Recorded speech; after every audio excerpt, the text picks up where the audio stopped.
Today I'm going to be playing a game where I try to explain what I think about every single anime I've watched in under 1 minute. We will be starting with Houseki no Kuni, which is Land of the Lustrous. I was excited about this because it was rated highly on Mal. I'd never watched it, and the synopsis looks interesting. It's just about a world where you have gems that are basically people that can be shattered, and then those shattered remnants can be combined into a person, right? And then there's people who are hunting them and trying to sell them, right?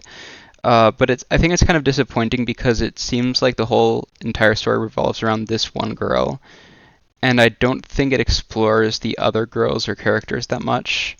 And from the few episodes I've seen, it doesn't seem to be going anywhere. But I don't know. We'll see where it goes. Next up, we have new Panty Stocking with Garterbelt. I'm holding off on judging this. The thing is that I thought Lazarus was going to be good when I saw the first 2 episodes.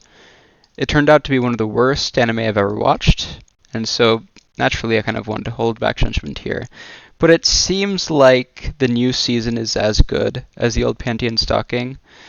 There's like a few weird moments, like they unironically use the word misogyny, which is, I don't know, kind of weird. And second, I think it might be like slightly less funny, but I don't know, maybe that's just my imagination. Next we have this, My Dress Up Darling. I've only watched 1 episode, but for now it seems to be pretty good. But chances are I'm going to change my opinion when I watch just even 1 or 2 more. Next we have Dot Hack. Dot Hack is basically the original Sword Art Online. It's about this boy who gets stuck inside of a video game, and the problem with it, I give it a 5 out of 10, is that 90% of this anime is talking. Like, there's almost no action in this at all. And the little action there isn't very exciting. So it's almost good that there's that much talking. This anime is known for having a really good soundtrack. And that reputation is well deserved. I also like the character designs quite a bit. But otherwise, this anime is incredibly dull, and I don't recommend watching it. Next up we have ACCA 13.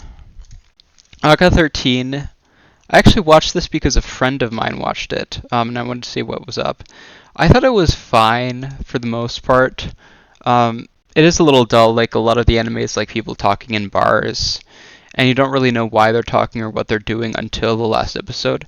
The last episode is really, really fucking good. The ending is incredible. I love it.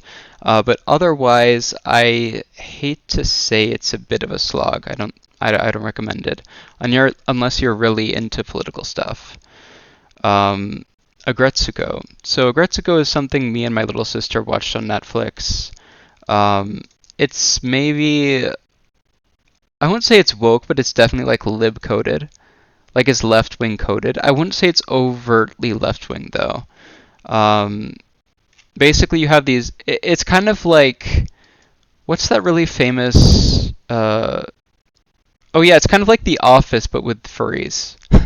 Yeah, that's basically what it is. It's basically The Office but with furries. That's like the best way to explain it. Then we have Akira. I actually like Akira quite a bit. I think I've watched the movie 2 or 3 times.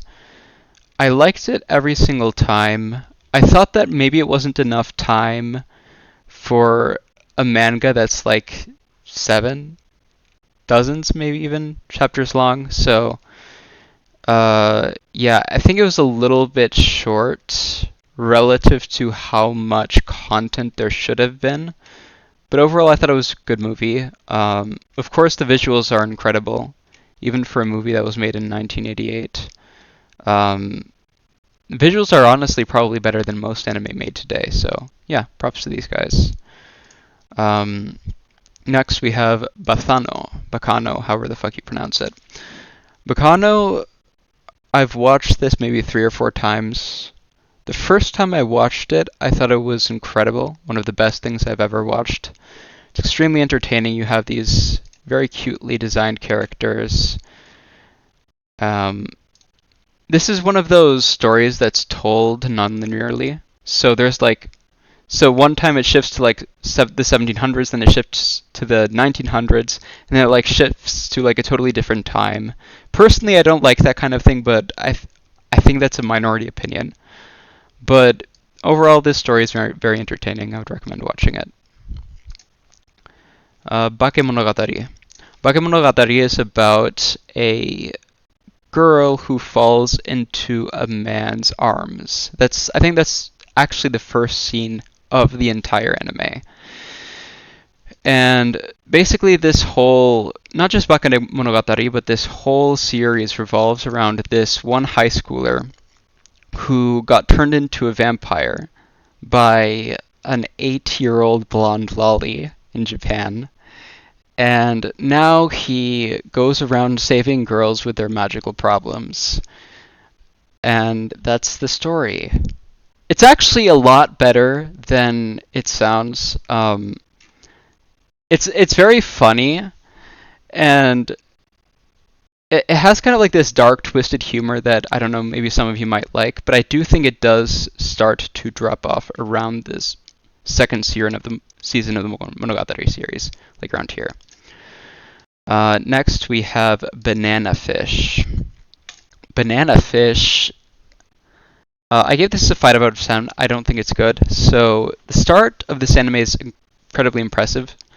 The anime itself, I think, is about a drug that kills you or something. I don't know exactly what the drug is, but the main characters want to research it for some reason. And basically, it's a yaoi anime. These two, they don't. I'm not gonna spoil it, but basically it's okay. It's why people watch it. I'll just say that much. I'll just say that much. This is the reason why people watch the series, is these two characters. I'm not going to say why, but I kind of already implied what happens, right? I thought the ending was pretty good, but overall the big problem with this series is that it's just extremely repetitive, and it recycles a bunch of tropes, like people getting kidnapped, and the action is also really weird. We're out of time. Black Lagoon.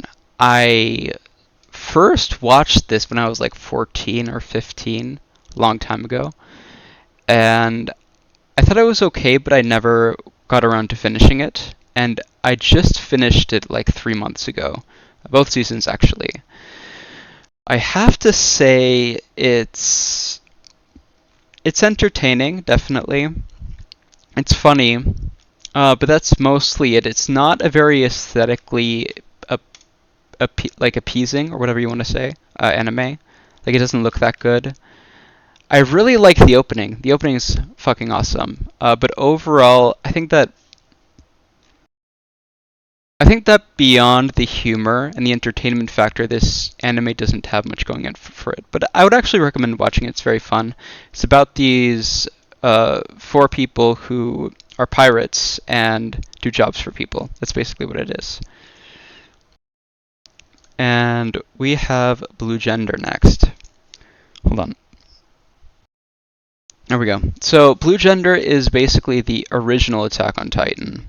This did Attack on Titan before Attack on Titan was a thing. In fact, a lot of people speculate that Attack on Titan itself is based on this anime. But we don't really know. It's hard to tell. So I forgot the timer. And basically what this anime is about is that it's about a world where humans have been invaded by aliens that have occupied Earth and kicked out the humans. It's kind of like the Great Replacement, but with different species. I guess you could call it that.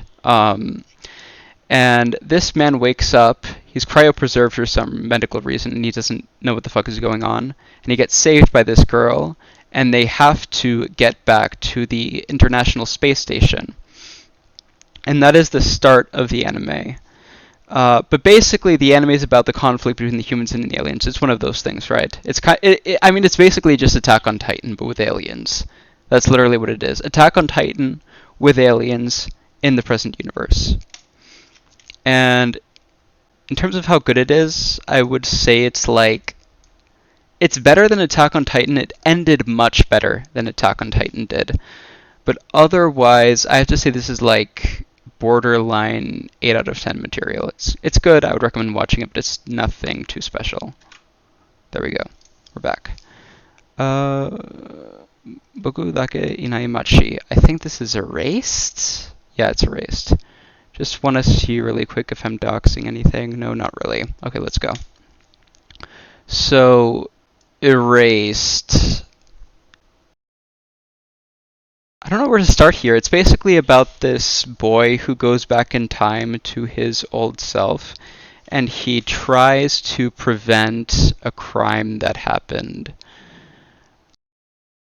I gave this a 6 out of 10, but I don't think it's as bad as people say it is, which is a very weird thing to say. But basically, I think this is a very exciting anime to watch. It's very thrilling. It's very well directed. Has all the sound effects, like where the fucking camera is, like all of that is just really well done. But I think the problem is that the ending's just kinda not good. It's the ending was kind of a cop out. A lot of people didn't like it for good reasons. And also it's not very original. So yeah, I think a 6 out of 10 is a fair rating for it.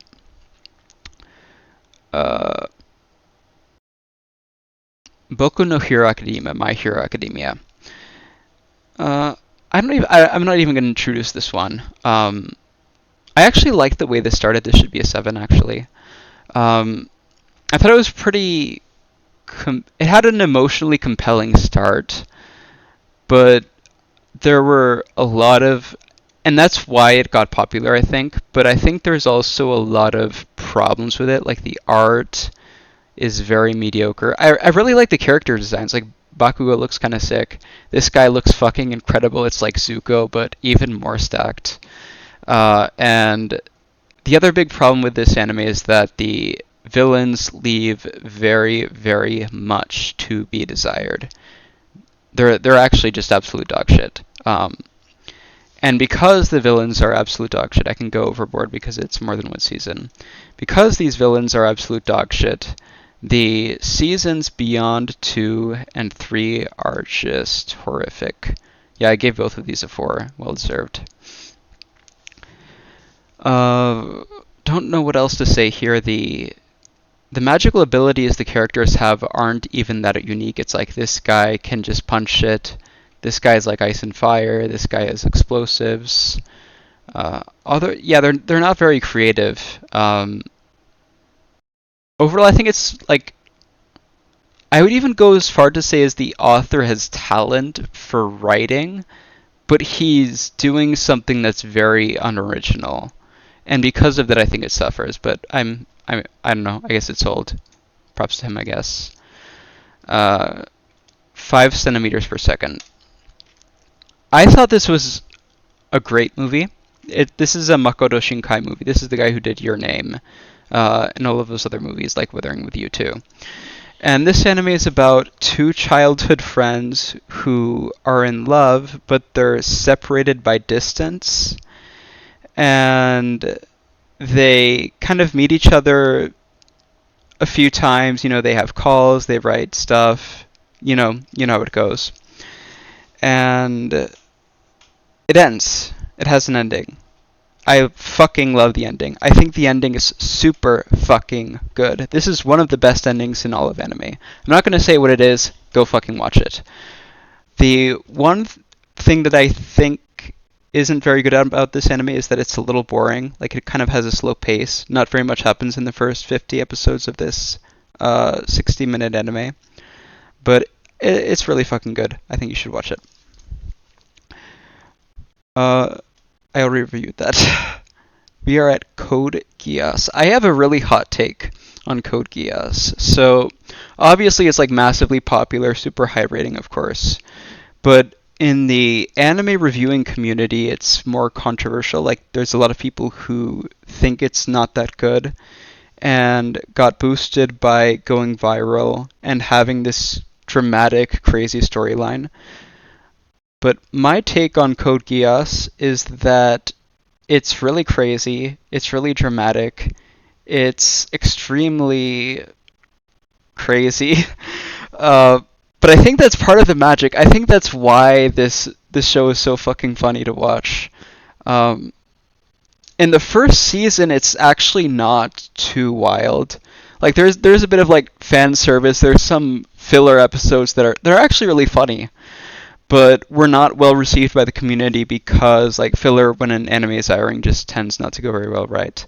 Um, but there's a few moments in the anime that are sketchy, like when Mr. Lelouch tells Euphemia to do a certain thing. That's like, okay, what's exactly going on here with the writing? Um, but overall, I think Code Geass is fucking incredible. I think this is a work of art. I think it's great. I think everybody should watch it. The ending, of course, is absolutely incredible. One of the best endings in all of anime. I love it. It's goated. Cowboy Bebop. I've actually changed my opinion on Cowboy Bebop quite a bit throughout the years. I've probably watched this like 5, 6 even times.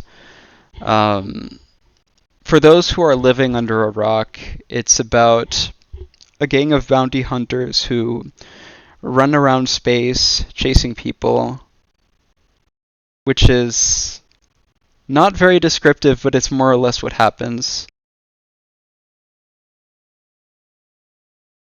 Sorry, my headset turned off. So basically what this anime is about is... I already said what it was about. My mind reset after my headset fucking turned off. But basically, I think the actual episodes aren't that good. Like, the average level of quality of Cowboy Bebop is surprisingly low. But the peaks, like the best fights, the best episodes, they're just fucking incredible. And those just carry the whole show for them. Cyberpunk Edgerunners. I thought this was... I think a flop is the wrong word to use because it actually sold pretty well. But the actual anime isn't very good. I really like the two main characters. Rebecca's kind of cute too. Otherwise, I think the cast leaves much to be desired. The actual anime is not very original. Like, it's cyberpunk, it's about a gang. Like, this story has been written fucking 10 times. This time it was written okay for the most part. There was a time skip that occurred that I think skipped over way too much stuff and was completely unnecessary, and they only did it because they only have 10 fucking episodes of content. The ending was good. A lot of people hate the ending, but I thought it was actually one of the best parts of the whole anime. Should you watch it? Probably not, but you can if you're curious, I guess. I'm not in control of your eyes. Darker Than Black. Darker Than... We're not saying source on YouTube today. Darker Than Black is... It's funny because I feel like a lot of people have watched this, but not many people talk about it. I think the reason is that both of the endings of the series are really fucking confusing. And because of that, it's like people like they like look up Darker Than Black ending. Like they actually have to like invest mental resources into explaining this whole thing, right? Because the fucking anime is so confusing. But basically what the anime is about is that it's about a Chinese exchange student, supposedly, in Japan who decides to work for a syndicate, like a crime syndicate. And not everybody, but like a lot of people in this anime have special powers which operate through contracts. So if you have a contract, you can use your power like conducting electricity or creating storms or launching fire or whatever, but you have to pay a price. Some people have to arrange stones in a certain order. Some people have to take off their clothes. It actually gets really, really creative. So one of the things I faulted My Hero Academia for doing is that they just weren't very creative with their like power system. But this is a really really creative power system. I like it. And as I said before, both of the endings are confusing, but I don't think it really matters because this is a very episodic anime where I would say everything occurs in like 2 to 3 episode arcs, and then the whole story kind of resets.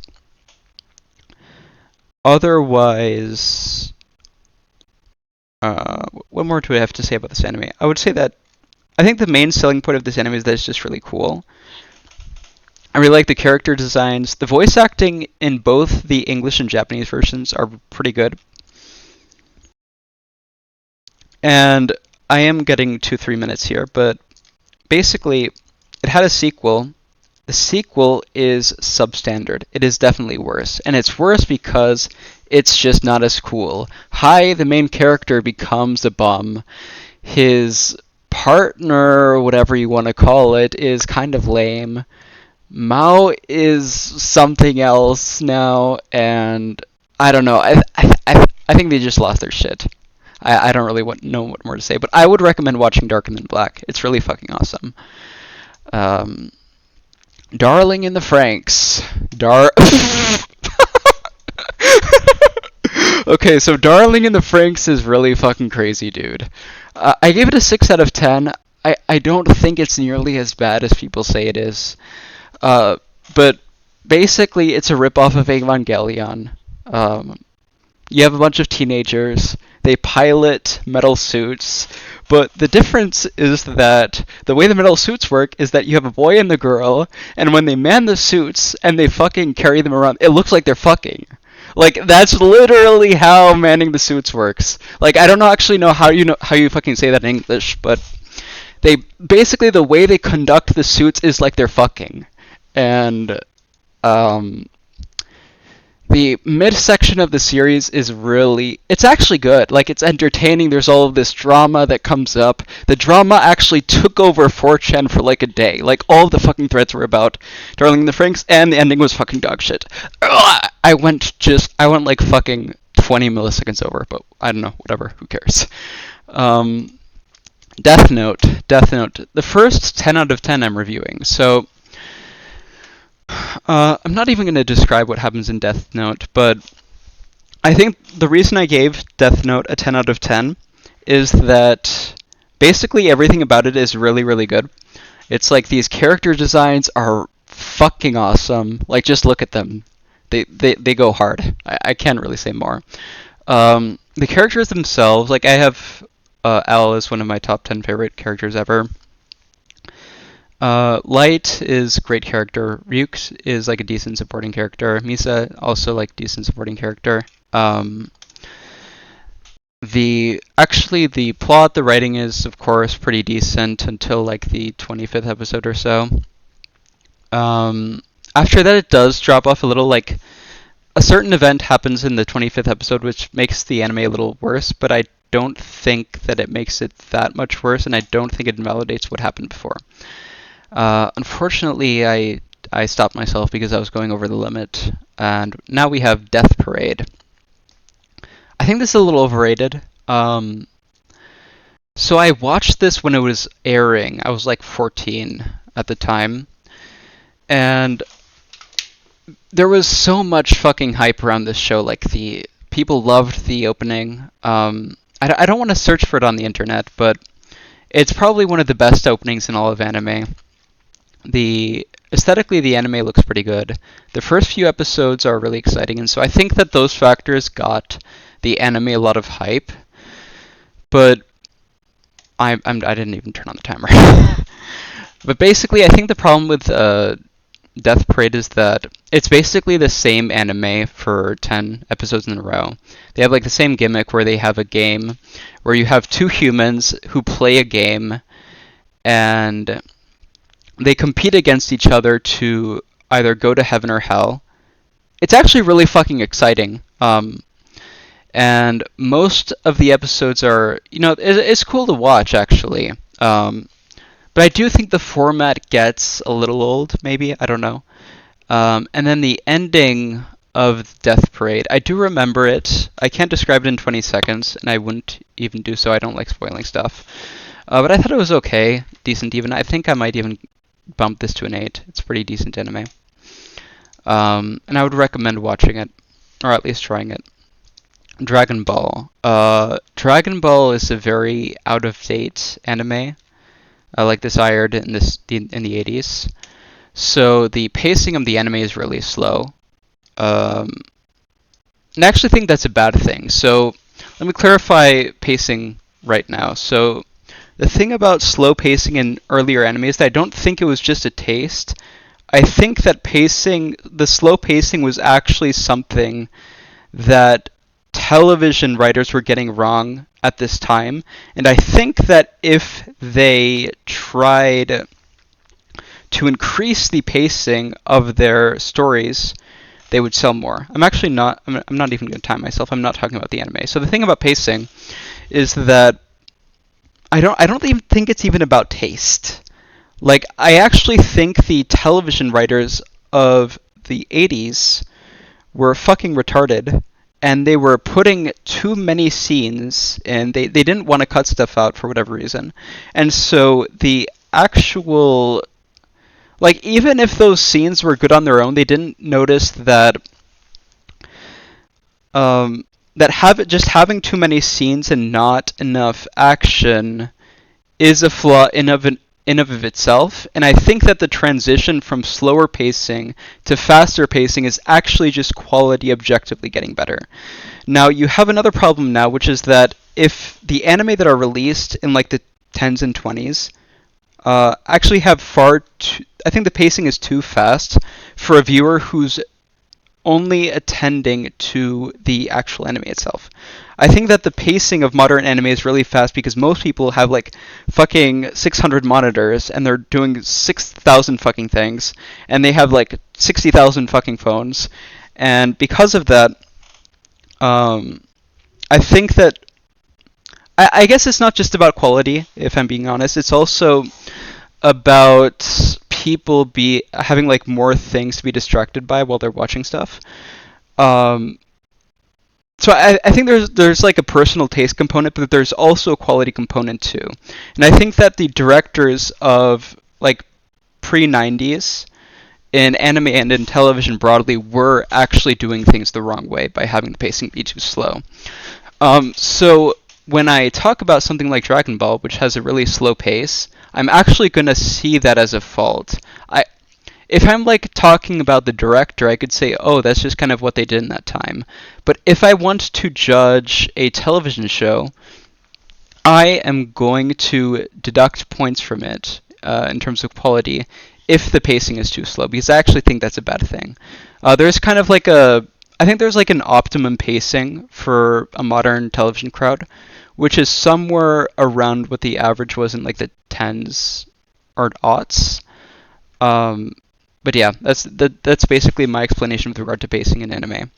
So now to move on to talking about Dragon Ball. The pacing was slow, but it wasn't that slow. Personally, I found Dragon Ball Z to be more poorly paced than Dragon Ball. I don't really know why that is, but I don't know. It's funny because like Dragon Ball Z was released after Dragon Ball, but this was more quickly paced, if I recall correctly. I think it's okay for the most part. The thing is that people have talked about Dragon Ball so much, and I've seen Dragon Ball so much, not just on the television, but like in media, in other media, of course, like on Twitter or whatever. And so, like, actually talking about Dragon Ball feels very unintuitive. I don't even know what to say. Yeah, I guess I'm not. I guess if I don't know what to say, I might as well not talk. So moving on, we have Elfen Lied. Elfen Lied is actually, so this character right here, Lucy, is part of Elfen Lied, and that's where she's from.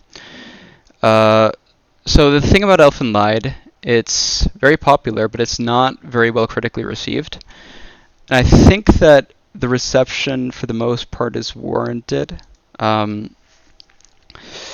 So Elfen Lied got really popular back in the aughts because it was one of the only anime that was willing to put nudity and gore, like really hardcore gore and nudity in to an anime.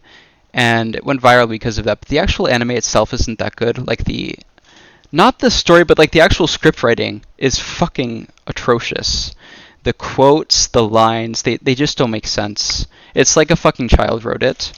And running out of time, but I actually think that otherwise the anime itself is not that bad. I would actually recommend trying it, but I'm not going to actually stand behind it. Ergo Proxy. This is another anime that I've shifted my views on over time, so allow me to drink water because I've been talking for who knows how fucking long.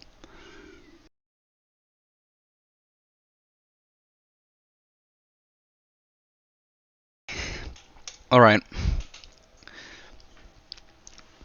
Wow, holy fuck. I swear that back in the day, Ergo Proxy was like 700 in terms of popularity. But I think it's like it's hardly become more popular over time. I don't really know how to explain that. And so basically what Ergo Proxy is about is that it's about an alternative universe where Earth gets devastated by nukes and people go to live in cities.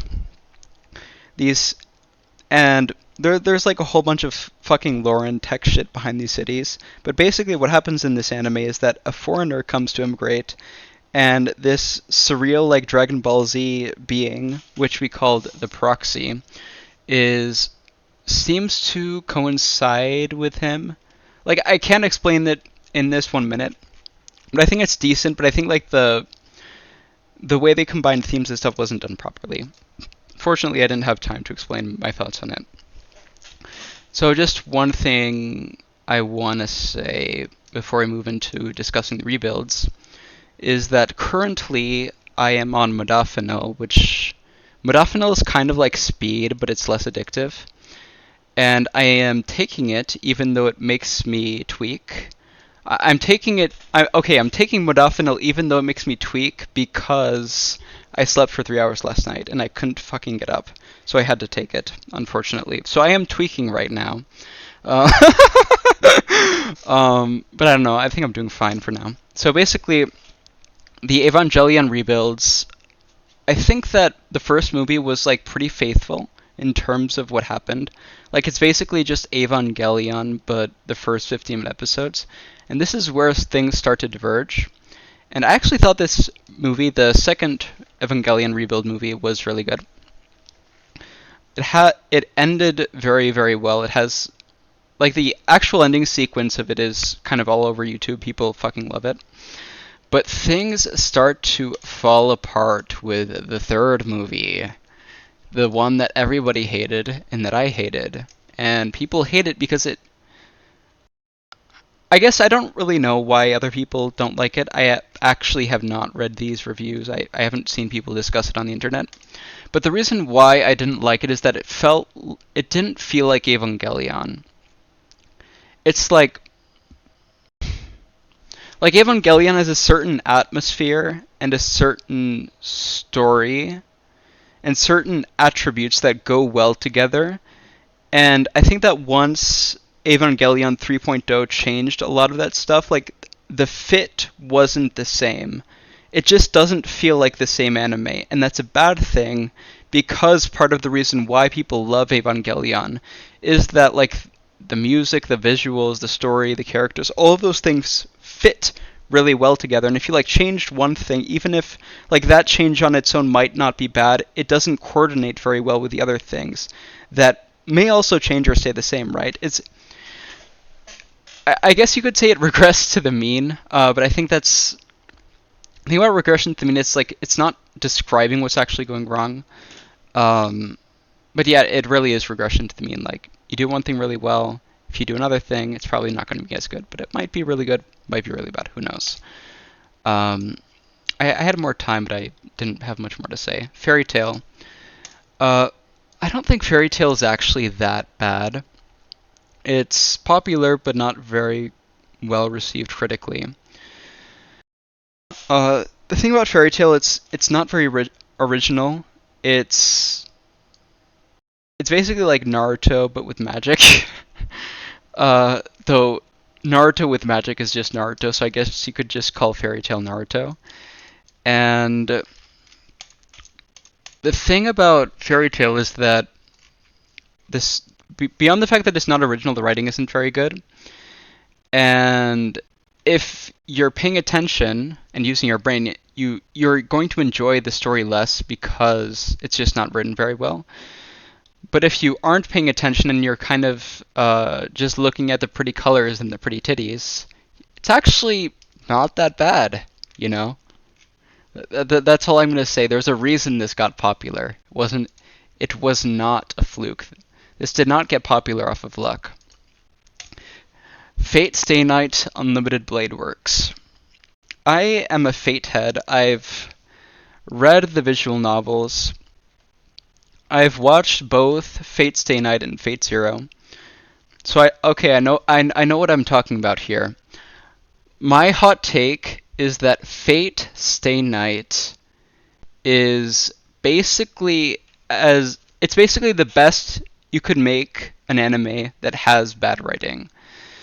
And the reason for that is that it's very hard to write battle royale stories because you have a ton of characters that are fighting each other. You have to write the fights, but the thing is that if you write in too many fights, they just feel repetitive and boring. So the other thing you can do besides... God, it looks like my headset turned off again.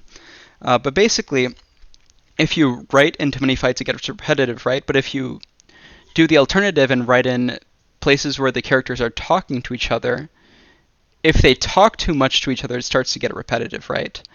And so what you actually want to do in these battle royale stories is you want to have the main focal characters, like all of these 10 people interacting and fighting each other. But the problem is that to do that, to have them talk and fight multiple times, you have to write in plot conveniences for the characters not to die. And I don't think I'm explaining this very well, but basically you have to trade off between like so many different things that battle royale stories are hard. That makes battle royale stories very difficult to write. And so when I say that Fate Stay Night has bad writing, it's actually almost entirely because it's a battle royale story. And okay, we're cheating here. We're taking out... This is the section where I actually am going to talk about the whole fucking Fate series. So there we go. There is our 5 minutes. Here's our 5 minutes. This is how we're cheating. But so basically the thing about Fate Stay Night is that it's complicated by the fact that it's a battle royale story, so it's hard to write. But beyond that, I think that everything else about the anime is actually really good. The character designs are very cute, memorable. There is an overlying theme, which is that being a hero is kind of gay, and that utilitarianism is gay. And a lot of anime do this thing where they try to preach their message or have the characters state what the message is. But one thing I like about Fate Stay Night is that it actually doesn't do that. And you infer the message more from what happens in the actual story rather than what the characters say. Which is how you should write things, but sometimes anime directors don't do that for whatever reason. Now I'm going to start talking about Zero. So Fate Zero is by all means better than Fate Stay Night. I think that Fate Zero had a weak start because it had to write in all of these plot conveniences that made the story worse. And there were these like fucking 10 to 20 minute dialogue sessions where the characters would just endlessly talk to each other that got kind of boring. But the second season of Fate Zero is fucking incredible, dude. This is the fucking most goated shit I have ever seen in my life. This is like where everything happens, you know, like all the important characters start fighting each other. They actually go into like a 2 or 3 minute dive into Emiya Kiritsugu's backstory, which was really well written. And What else could I say about Fate Zero that I really liked? The actual fight choreography is really nice to look at. I mean, this was produced by what is this? It was produced by Ufotable, which is one of the best anime studios in the world. In fact, it might just be the best studio straight up. And so obviously, like the animation, the soundtrack, the sound effects, all of those are just incredible because it's animated by Ufotable. And the story itself is decent-ish, I would say.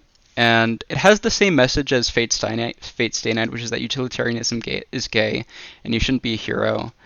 So I guess the message is kind of recycled, but I actually really like Fate Zero. I think it's one of my favorite anime. Now we are going to talk about FLCL. I've watched this maybe 3 times. It's about a 12-year-old boy who finds a crazy woman on a bike who slaps him with a guitar that makes him grow a antenna on his head that turns into a robot. And beneath all of this, oh, I'm so random 14-year-old tier storytelling is actually a very cute and funny anime. Like, it does have the oh so random humor, but it does have there is a message behind growth and whatnot behind it. But the actual anime itself is very funny. It's not just random bullshit. The ending wasn't very memorable. I mean, if I've watched the anime 3 times and I don't remember the ending, then it's not memorable by definition. So, yeah, there is that, I guess. So here is the second 10 out of 10 I am reviewing. Fullmetal Alchemist. I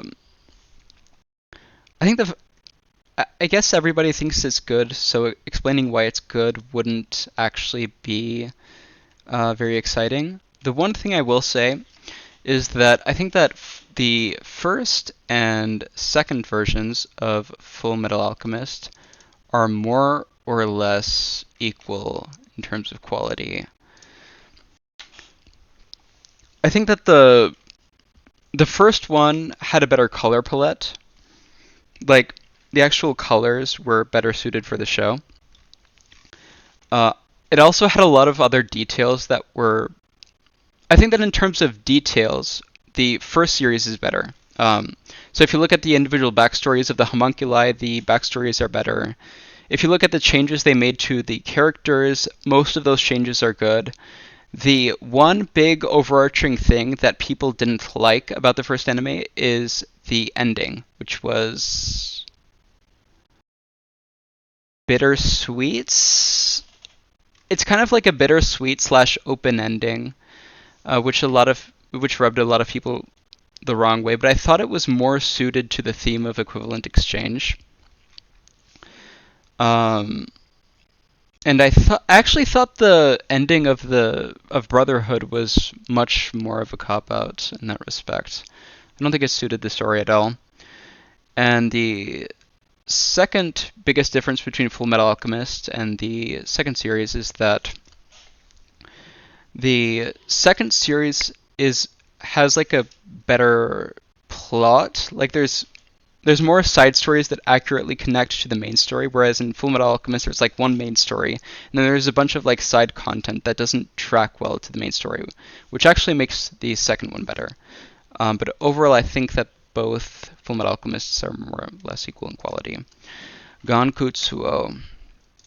I actually don't know what to think about this. It's one of the most aesthetically unique anime I've ever seen. So what they do is that they overlay patterns onto the hair and even the textures, I think, but my memory doesn't serve me right now. But it has this like very unique aesthetic style, like you can see it right here. And the second thing about this anime is that it's retelling of the Count of Monte Cristo book, which I've never read because I was raised in Spain and I guess they don't teach that book there. And they also tell the Count of Monte Cristo in the future, and so it has all of this like crazy tech in it too, and they integrate that all into the book. But overall, I didn't know how to feel about it. I thought it was well written, but it could get kind of dull sometimes. But I think I might even rewatch this. Um, my opinion on this changed quite a bit. Gilgamesh. This is... I think this might actually be the edgiest anime in the world. No exaggeration. Like, look at these characters, bro. Look at these character designs. Look at this shit, man! Like, I don't know, it has to be the edgiest anime of all time. Just look at it, dude. Like, if you just look at it, like, the designs are just really fucking edgy. Like, it's all black, it's all teenagers, it's all emo haircuts. And once you get to the story, it's actually even more edgy. It's about these two siblings. Siblings in anime. You know where this is going. And these siblings are running away from magic people who want to kill them, and they become friends with these people. And the story goes on from there. But yeah, this is the edgiest anime of all time. It's actually not even that bad. I thought it was fine. But it's... If you're looking for like something that's kind of pathetic to watch, that's the anime. You should watch Gilgamesh. Grand Blue. Grand Blue is... I don't know. So the thing about Grand Blue is that I watched this when I was 18, and I had a more uptight personality, and I found like the humor of this show to be kind of weird. And I also thought that it was kind of trashy, which is completely true. But the actual anime itself was pretty funny. I'm actually going to give it a 6 now. I think the actual anime is mostly okay. It's a comedy. Anime comedies tend to be pretty bad, but this one was like just vaguely mediocre. I don't think it's worth watching, but if you like anime comedies, I would actually recommend it because it's better than most anime comedies. But otherwise, I can't say I liked it that much. Next up, we have Great Teacher Onizuka. This is actually a very... You know what I said about anime comedies? It's 100% true, but it doesn't apply to Great Teacher Onizuka. Great Teacher Onizuka is actually really, really fucking funny. It's a story about an ex-biker version 22-year-old who's called Eiichi Onizuka, and he becomes a high school teacher.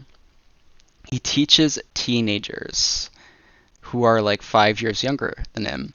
Predictably, he cozies up to them and hangs out a lot with them after school, which was actually more or less what I was doing when I was a teenager. We would actually just hang out with the teachers because it was like a small private school and it was really unprofessional. But that aside, I think it drops off a little bit. Like, I previously had this at a 7 because I thought it didn't end that well.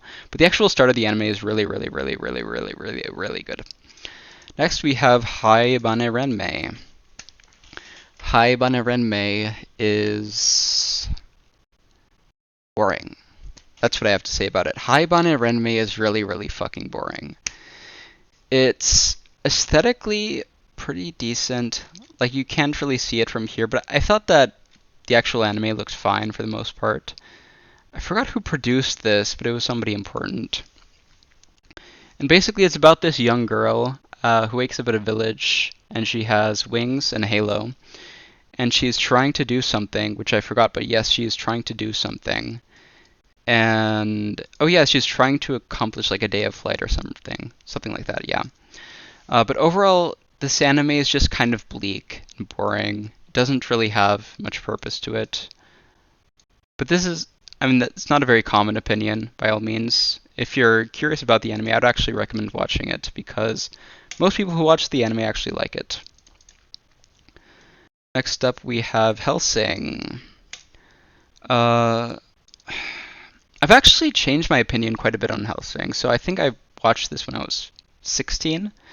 My physics professor recommended it to me, so I watched it. And I really liked it back then. But now when I watch it, it feels a little bit over the top. Like, I know that's intentional, but the fact that it's intentionally over the top doesn't make me like it more, I guess. That's the way I would describe it. Visually, it looks great, even for an anime from the early 2000s. Well, not even, but despite would be the correct word. And basically, it's about this vampire who hunts bad people. Yeah, he's a vampire who hunts bad people. That's what Hellsing is about. Let's see. Higashi no Eden. Eden of the East. This is honestly one of the most forgettable things I've ever watched. I'm gonna be real. This is one of the most forgettable things I've ever watched. That's not even that much of a knock. It's just that I don't even know what to say about it. It's forgettable. I think I watched this when I was 17 or something. I remember liking it, but I feel like I've just forgotten so much about it. I can't describe it, unfortunately. Very unfortunate. We're gonna have to move on to the next one. High School DxD. Oh god, High School DxD. Okay. So this is a hentai. Well, it's not. It's an ecchi. If we're gonna be pedantic, it's an ecchi. There's a lot of nudity here. There's a lot of hot girls, a lot of tits, and that's why people watch it. It has a plot. It's fucking awful, but people watch it because it has tits. And yeah, that's the reason why people watched it. I guess I liked looking at the tits. I don't know. I watched it when I was like 18 or something. But yeah, like I don't know. I feel like if you actually just want to watch porn, you should watch porn, and you shouldn't watch High School DxD. Howl's Moving Castle. I've watched this maybe like 5 times, but the thing is that I watched it as a kid, and I haven't watched it in the last 10 years or so. So I can't really confidently back it, you know. It's not like I remember that much about it, but I mean, it's a Miyazaki movie, so of course it looks incredible. The production's probably off of the top. But I can't like stand behind the story, characters, and all that shit in good faith, right? Because I just don't remember it. Hunter x Hunter. I have a hot take. I think Hunter x Hunter is overrated. I think that what was the really good arc? The York New arc and the election arc, the last arc of the anime, those arcs are really, really fucking good. The problem with Hunter x Hunter is that... So, let me start off with the first thing. The Chimera Ant arc that everybody fucking loves is actually slow as shit. Like, you have 20 minutes of runtime and maybe like 5 minutes of action happens. Not like 5 minutes of action, like actual 5 minutes of time happens in those 20 episodes. It's like one of the most slow fucking things I've ever watched. It's got a really good power system. Like, it actually has the best power system in all of anime. It's actually, Hunter x Hunter is actually good, but I just think it's like overrated. I don't think it deserves to be like called the best shonen anime of all time. Jin-Rou. This is one that most people on the right wing will be familiar with. And so, the thing about Jin-Rou is that it's boring. Jin-Rou is boring. Jin-Rou is very, very, very boring. Yeah. I don't know what else to say about it, man. Like, it looks great. Like, the actual, like, I know these are just posters, but the actual anime looks really, really fucking good. I mean, it was made by Production IG, who are one of the better production studios in anime. And it's also a movie, and so they have less time to animate and stuff. But the thing about this anime is it's just really fucking boring, dude. It's a snooze fest. I would not recommend watching it. JoJo Kimyu Naboken, aka JoJo's Bizarre Adventure.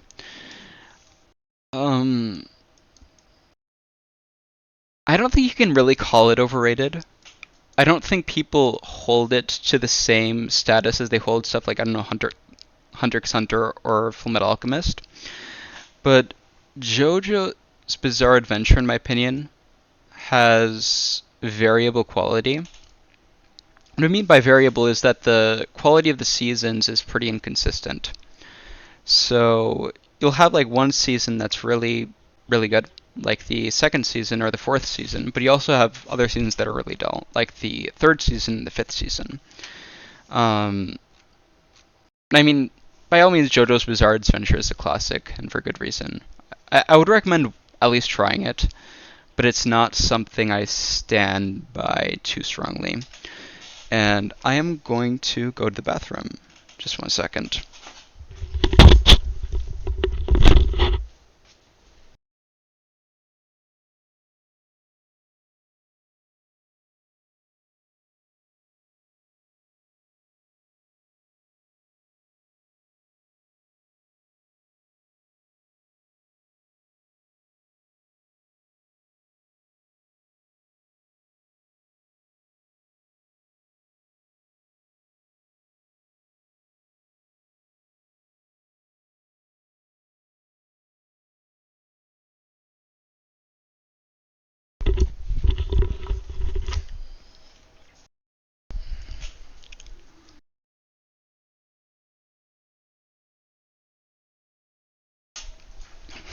Alright, we're back.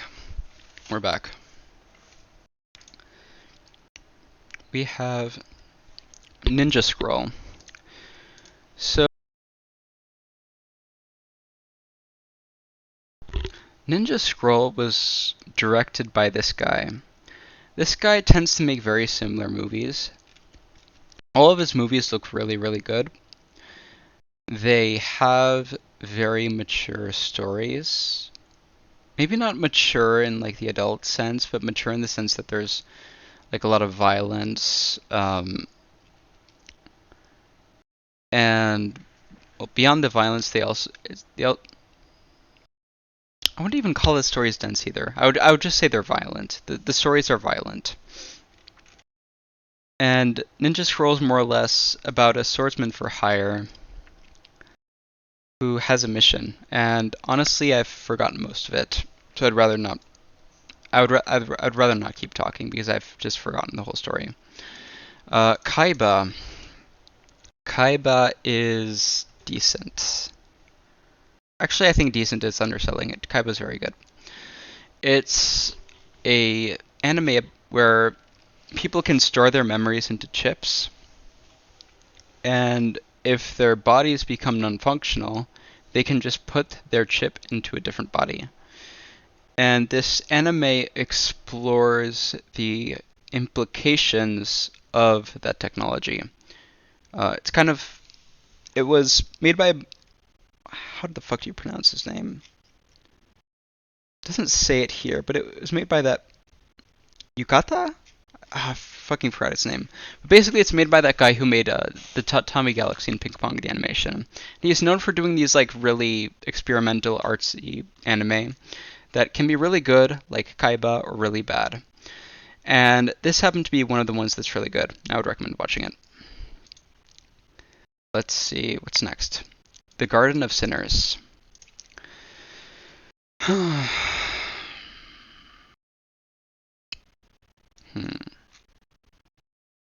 first thing I'm going to say about this anime is that it's a Ufotable anime. It's one of those. It has incredible animation, great soundtrack, great sound effects. All of that stuff is done correctly. The problem, it has a lot of problems. The biggest problem, I think, is the two main characters, Shiki Ryogi and Mikiya Koto. So the thing about Shiki Ryogi is that she's kind of cold. She's kind of like a... I don't like the phrase strong woman, but kind of. And she kind of has like a very introverted, cold, emotionally stoic personality. And I'm going to go over time because this is technically like Okay, yeah, it's 9 movies. So we technically have 9 minutes to talk about the Garden of Sinners, but I'm not gonna use all 9. So the thing about Garden of the Sinners is that you have this introverted, cold female protagonist who is paired with this kind of beta self-insert male protagonist, and it just doesn't work. You can't. I think that having 2 introverts is fine, but the specific combination of introverts they chose is very, very bad, and it doesn't work well.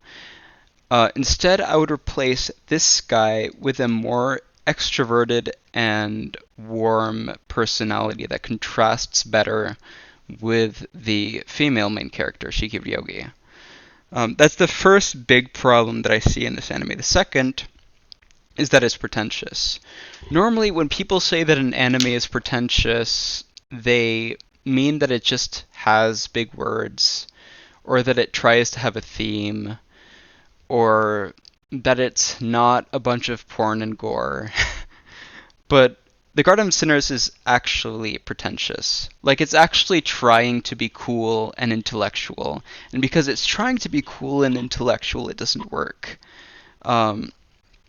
Like, I have 9 fucking minutes, so I can talk about whatever the fuck I want. But the problem with pretentious stuff, pretentious things in general, is that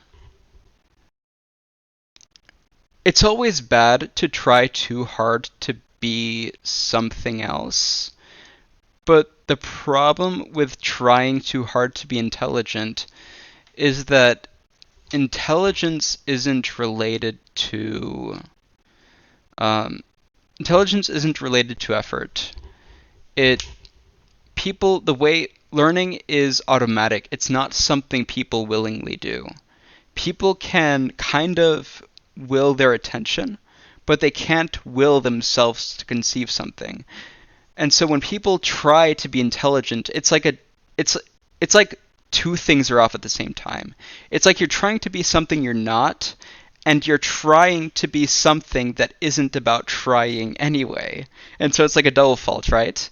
And so the other thing about being pretentious is that if you were actually smart, you also wouldn't have to try hard to look smart, you know?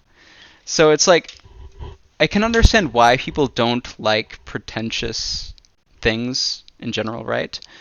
But beyond that, I think that a lot of people label anime or things as pretentious as an excuse to not like them. It's like, okay, I don't like something. If I can call it pretentious, that's a justification. I actually don't think... I feel like that's... I don't know. Like, if we're talking about me personally, for me it's very easy to enjoy something, like an anime, understanding that it's pretentious and kind of not care about it. And I feel like, maybe other people aren't the same, but I think that a lot of people are... It's not even about enjoying it or not enjoying it. It's about, oh, this is pretentious, so it's bad. It's like, it doesn't exactly work that way. But beyond, like, the fact that it's pretentious, I would say that maybe it's, like, a little unoriginal. Like, that's the worst thing I could say about it beyond the fact that it's pretentious. Actually, it's not. Actually, there's way more bad things I could say about it. So the biggest problem with the anime is that it has a few movies that aren't very good. So the Garden of Sinners series is actually like a series of movies. I haven't even explained what the anime is about, but basically it's about these 2 high schoolers who solve magic mysteries together. Not very original, as I said, but it's actually decent. I would recommend trying it at least.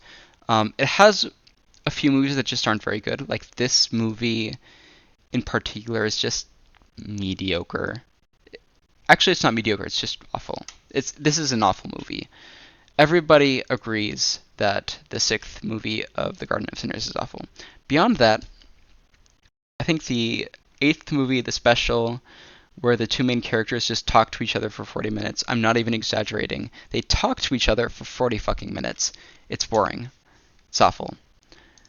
Next, we have the seventh movie, which I gave a 5 out of 10. This is actually one of the movies that most people tend to like.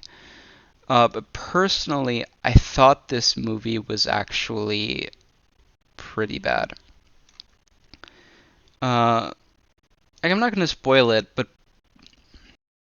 basically, I think Shiki gets kidnapped by the villain, and the villain starts doing weird things to her, and the story goes on.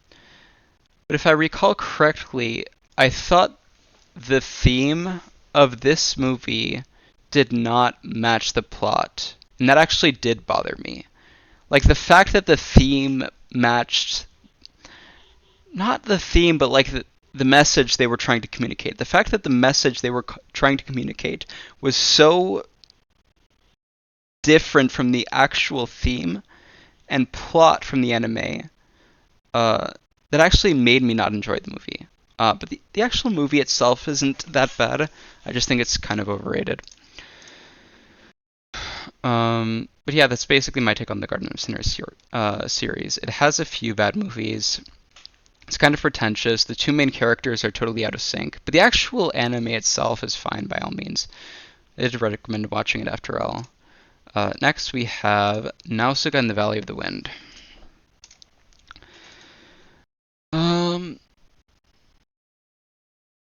So, if I don't remember the story very well, but basically, if I recall correctly, this anime is a lot like Princess Mononoke. I mean, it was made by the same director. I think that Princess Mononoke almost feels like it was trying to make a version of this movie that was better, and it was better. I think that the characters in Princess Mononoke were better, message was better, but that's not important right now. Basically, what's important is why I gave this a 6 out of 10. The reason why I gave it a 6 out of 10 is that I thought the message was a little heavy-handed. Like it was trying too hard to be pro-environmentalist. I'm going to stop talking about Nausicaa because I went over the limit, but basically, the problem I have with preachy messaging is that it just feels very childish, and it feels very immature. It's like, if you're actually any good at writing stories, you should be able to naturally... The message should tell itself. You shouldn't tell the message with, like, the characters, if you know what I'm saying. So that's the part of the movie that I didn't like. Otherwise, if you ignore that, the movie was pretty good from what I remember. I could actually give it a 7 out of 10. Like, it looks really good. I mean, it's a Miyazaki movie, of course it looks good. The story itself, by all means, was passable, if I recall correctly, so I think I'm going to give it a 7, actually. Kaze Tachinyu, The Wind Rises. I'm actually not going to talk about this because I don't remember it. So that's going to be no seconds. Kenpu Denki Berserk. I give this a 9. So, Berserk, this actually isn't that popular, so I may as well explain what it is. So Berserk is about this swordsman who loses both of his parents at an early age and decides to fight for a traveling mercenary band. And the thing is that if I explain more beyond that, I think I'm going to start spoiling the story, so I'm just keeping it at that. What I liked about Berserk the most was the art, not the animation. The animation is actually awful. But I thought the characters themselves looked very good. I really liked the way the backgrounds looked. It all looked really, really original. And the story of Berserk itself was pretty compelling, so I liked it. I'd recommend it. Modafinil makes you very thirsty, so I have to drink even more water. Where's my fucking list? Here we go. me scroll down to Berserk and drink some water.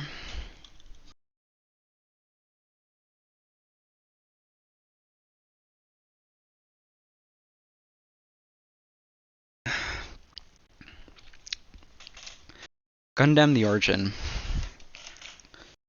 Personally, I've actually noticed this as I've aged.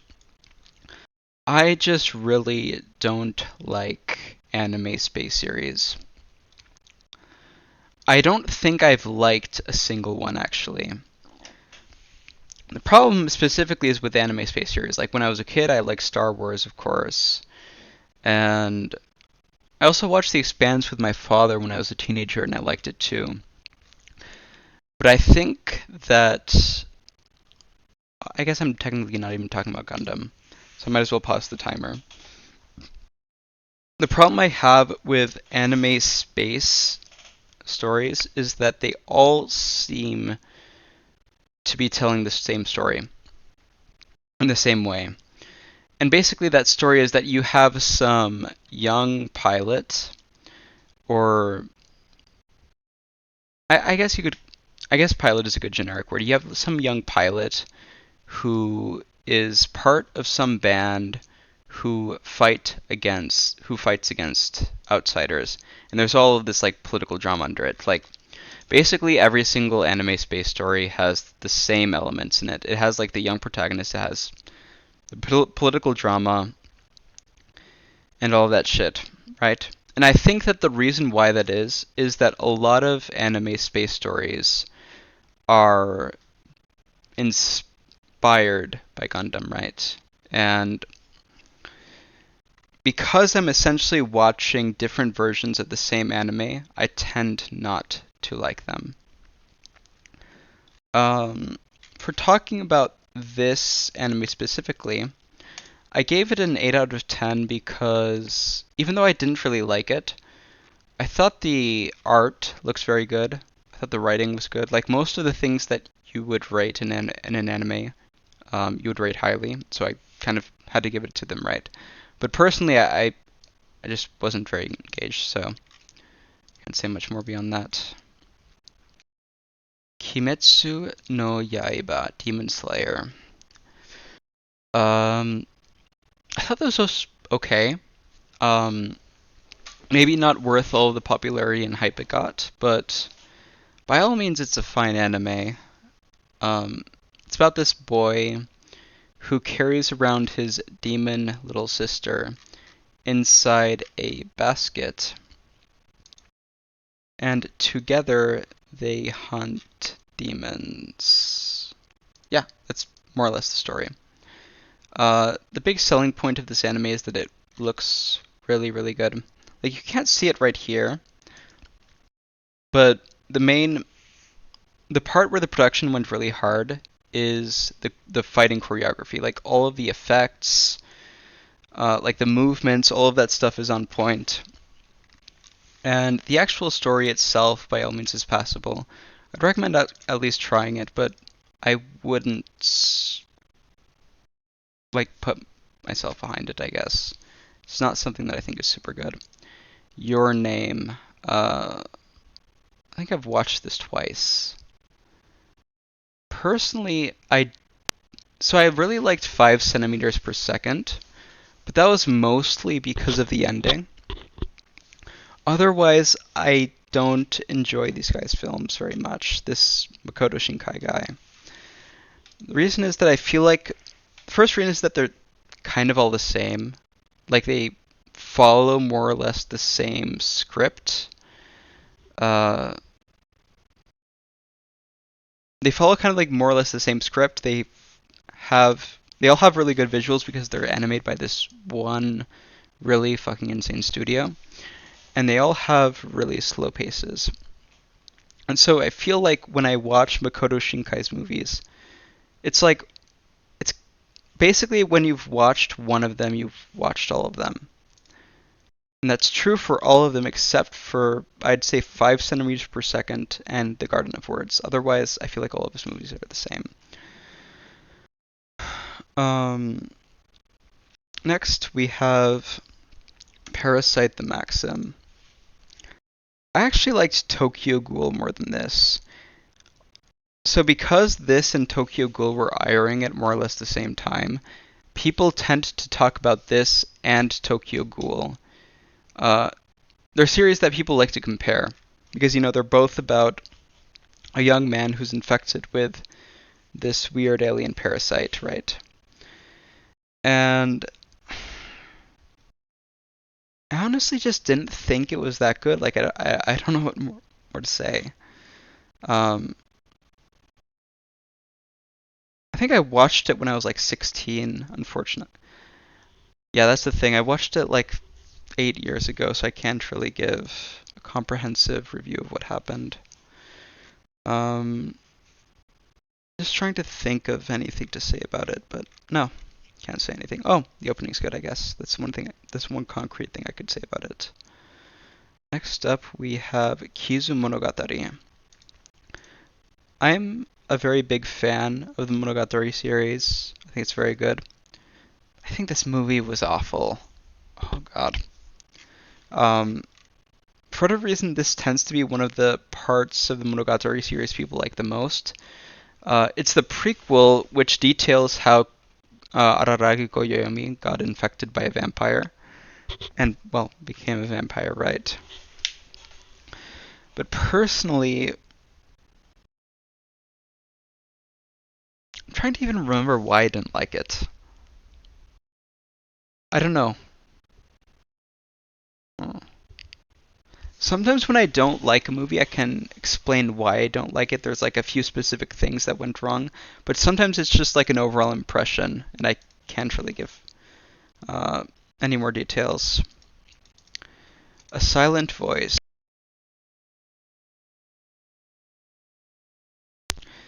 My headset turned off again. So, the thing about A Silent Voice is that it's a very emotionally provocative film, and it almost tries to do that a little bit too much. That's part of the reason why I gave it an 8 out of 10 instead of a 9 or even a 10. But it's very effective at being emotionally evocative. But because people don't process emotions the same way, they have like different personalities or whatever. This movie's actually very divisive in the anime community. So, I mean, if you look at the rank and the popularity, both of these numbers are very high, right? But if you actually look at anime reviewers, often they tend to disagree on whether this movie is actually good. But personally, I liked it. I'd recommend watching it at least. Next up, we have The Garden of Words. I kind of cut off when I was talking about The Garden of Words and Makoto Shinkai, but I might as well talk about him again. So this is one of the films of his that I actually liked more. It's about this teenage boy and this adult female who get a little bit too close together. The thing about like edgy or taboo films is that sometimes if it's the right taboo, it'll get more popular, but if it's the wrong taboo, it'll get less popular. This is a case of it being the wrong taboo.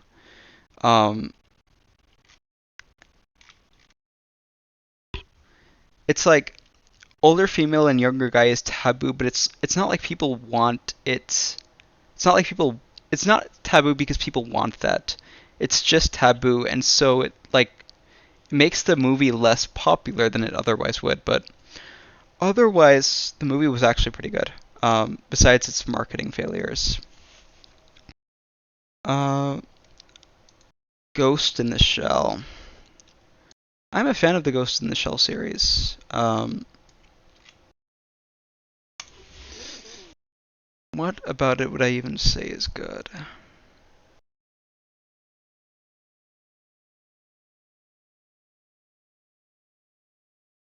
I think. The first thing, of course, is the animation and the soundtrack of Ghost in the Shell is incredible. It's also good in the series too. I think it's just it's production IG. Like this studio is really good, so naturally, everything the studio does is gonna be good. So the other thing I like about Ghost in the Shell, beyond the aesthetics, is the actual story itself. tells the story of a cyborg woman who chases down a hacker called the Puppet Master, and it has an avant-garde ending. I would recommend watching it. Next up, we have Ghost in the Shell, the anime series. I think the anime series is better than the movie. I think the movie's more popular. I don't know why the movie's more popular than the animated series. I think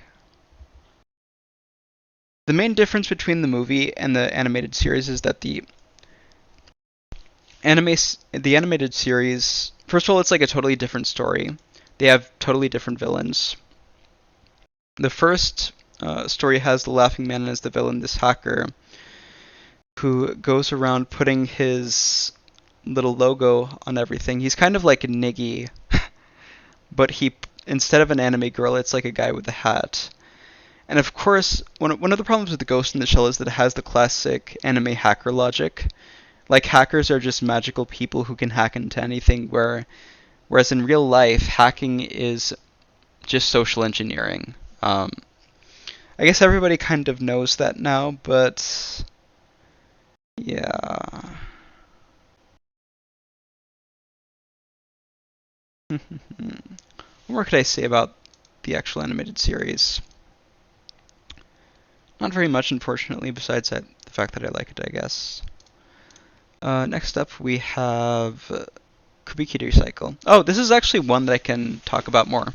So, Kubikiri Cycle is about this teenage boy and teenage girl, siblings, and the sibling thing doesn't happen, thank God. They go to this island that's an isolated island inside a mansion, and of course, somebody dies. And after somebody dies, they all start talking. This is another anime that has a lot of talking, which normally I find really boring. Like, you kind of have to have, like, people can't be talking for more than like 80% of your anime. But in this case, I didn't mind it that much because the talking was actually kind of entertaining, but it was also kind of pretentious.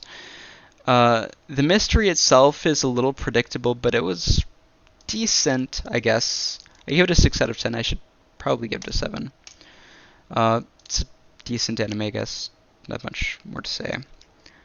Kurenai no Buta. Porco Rosso. I didn't like this. This is one of the Miyazaki movies that people tend to say is underrated or is a hidden gem of his. But personally, I think it suffers from the anime comedy problem, where most anime comedy just isn't good, and this is no exception to that rule. So yeah, big problem, it's not funny. Some people do find it funny, and because of that, I would actually recommend watching it. But it's not something I would personally recommend in that respect. So beyond Porco Rosso... Oh, it was... Oh, yeah, we're going from K-Dal. Lazarus. So I watched the first 2 episodes of this, and I saw some potential in it. Like, I thought the character designs looked cute. I thought the plot itself was compelling. So it's about this mad scientist who develops a painkiller which numbs all of your negative emotions. And it turns out that this painkiller kills you in 3 years. And he announces that this is the case, and they assemble this team of people to hunt him down. Here's the catch. It fucking sucks! That's the fucking catch. It sucks! The characters suck. Well, okay, the characters don't suck, but the writing sucks. And so if the writing sucks, the characters will suck too. Even if, like, the characters themselves might not have anything wrong with themselves, like, innately or whatever. And beyond the writing, the ending is fucking atrocious. It's the worst fucking ending I've ever seen. Don't fucking watch it. Lupin the Third. Kalinoso no Shiro. I've actually tried watching the original Lupin series, and I didn't like it at all. It felt too cliche. Um, like, it felt like a lot of the tropes and the ideas that they used have been used so much that it's just kind of aged out of the culture, is what I would say. But this actual movie is really good. It's Miyazaki's first film, if I recall correctly, and he knocked it out of the fucking park. Basically, it's about this. I think it's two people who are running away in a car, and they get shot down, and their car crashes, and they visit a castle.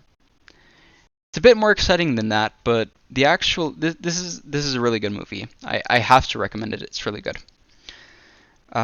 Made in Abyss. Made in Abyss.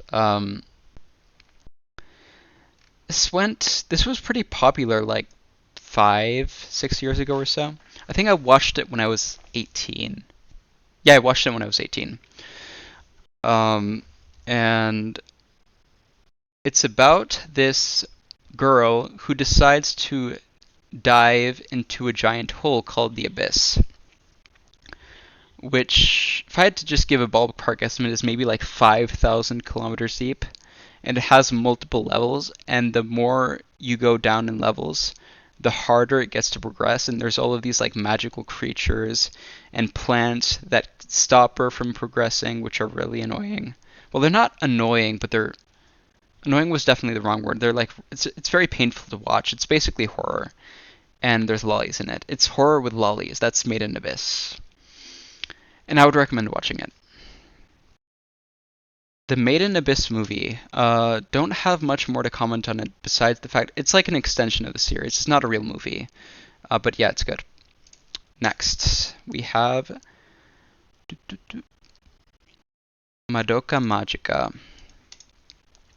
I think I finished this.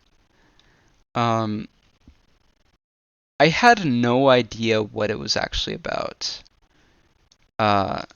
Which is a bit of a spoiler in of itself, but basically the concept of the story is that you have 5 magical girls who help defeat evil things, who are led by this cat called Kyubey. And I promise it gets more exciting than that.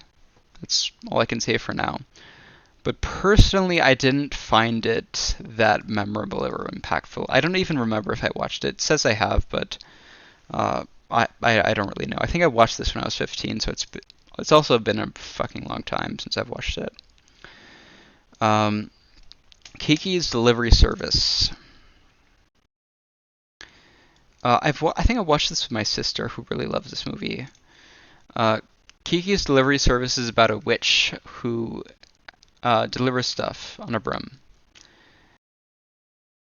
There's definitely more to the story than that, but that's basically what it's about. If I recall correctly, the movie was actually pretty good, so I'll give it an 8.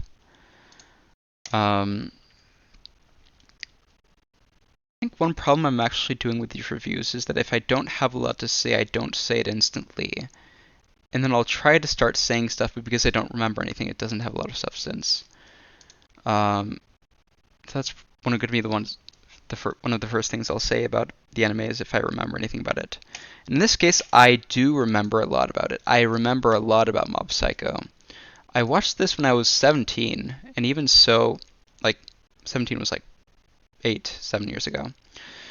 So, Mob Psycho is about this kid who has psychic powers. And he meets this guy who helps control them. And it's partially a comedy in that it kind of documents how his powers go wrong sometimes. But personally, I did not like this at all. I thought the art style was uninspiring. I thought the story itself was unoriginal. The message was some weird stuff about being special or standing out, and it was really boring. I fucking hated it. I don't recommend watching it. Mononoke Hime. Princess Mononoke. Talked about this earlier. This is a 10 out of 10, in my opinion. I don't even like all of Miyazaki's movies, but I thought this one in particular was very, very well done. The one thing it did well is that it wasn't overly preachy in its message. It let the story do the talking, and the other thing about authors who try to communicate a message is that a lot of time they have, I think bias is the wrong word because bias is universal, but they have a lot of emotional investment into the message, and you can kind of see that in their writing. And that's something you usually don't want to see. But in this case, a lot of the characters that Miyazaki normally wouldn't like were presented in a more sympathetic light, and I liked that a lot more. And the other thing I liked about it is San. San is super fucking hot. Okay, that was a little awkward, but I was going over time. I had to stop. So, Monster, I think it's overrated. I think Monster is very overrated. The thing about Monster is that it has a nice story. It's well told. The ending itself, I guess some people don't like the ending, but personally I thought it was fine. The issue I have with Monster is that it's kind of dull. It's dull in multiple ways. So if you like look at the art, like it's good, but it's not very moving. It's long, and long doesn't really mean anything in anime. But what I mean by long is that I think that the anime itself is too long to justify the story it has. And because of that, it feels too slow, which is something you don't want. I would actually recommend watching it, at least trying it. But it's not something I rep really hard. Mushoku Tensei, so it's got like multiple seasons, so I can kind of cheat and say, oh, this is 5 minutes. This is 5 minutes of talking, but I'm not going to do that. I'm just going to do this in 2 minutes. So Mushoku Tensei is very, very controversial because it involves a pedophile. His name is our protagonist, Rudeus Greyrat. Basically, it's about this 24-year-old NEET who dies to a truck and wakes up in a magical world full of sexy lollies and his sexy mom. And of course, his mom breastfeeds him when he's a baby. And I added in that detail because fuck you. But, okay, let's be serious. So, Mushoku Tensei itself is not a super outstanding series. It's not very original. I won't say it's poorly written, but the writing isn't exceptionally complex or brilliant. The character designs are cute, but they're not inspiring. Like this looks a little bit too much like Megumin. This looks a little bit too much like Thorfinn. I think Mushoku Tensei came before Vinland Saga, but whatever. And the thing I like about Mushoku Tensei is that it's just entertaining. The purpose of entertainment is not being a pretentious reviewer on the internet. It's enjoying it. It's being entertained. Mushoku Tensei does that. It's really, really fucking entertaining. I think it drops off a bit in terms of quality during the midsection, but it starts picking up around the second part of the second season. Like, this is the point where it starts getting good again. Is the sequel even out yet? No, it's not. But I'm going to watch it if the sequel comes out. Nana. Nana is an anime that's very popular with women. It's actually one of the first anime my older and younger sister watched. It's about these two women who have the same name, who meet on a train and decide to live together in the same apartment. And it details their relationships, their friends, and most importantly, it details how this Nana Osaki girl becomes a musical not really like a musical superstar, but it details her musical career. And this all sounds very gay, very soap opera, but it's actually well written, and there's a surprisingly large number of guys who've watched this. The other thing that I really like about Nana is that it's funny. There's not a lot of anime that's funny. This is one of them. I would recommend watching it. Naruto. I actually like Naruto. I mean, Naruto's popular, but it's not like critically very well received. But when I went back and watched Naruto like a year ago, one of the things I was impressed by is that the rivalry between these two is actually really, really fun to watch. I think it's one of my favorite rivalries in all of anime, actually. And I think this is what made the series entertaining for me.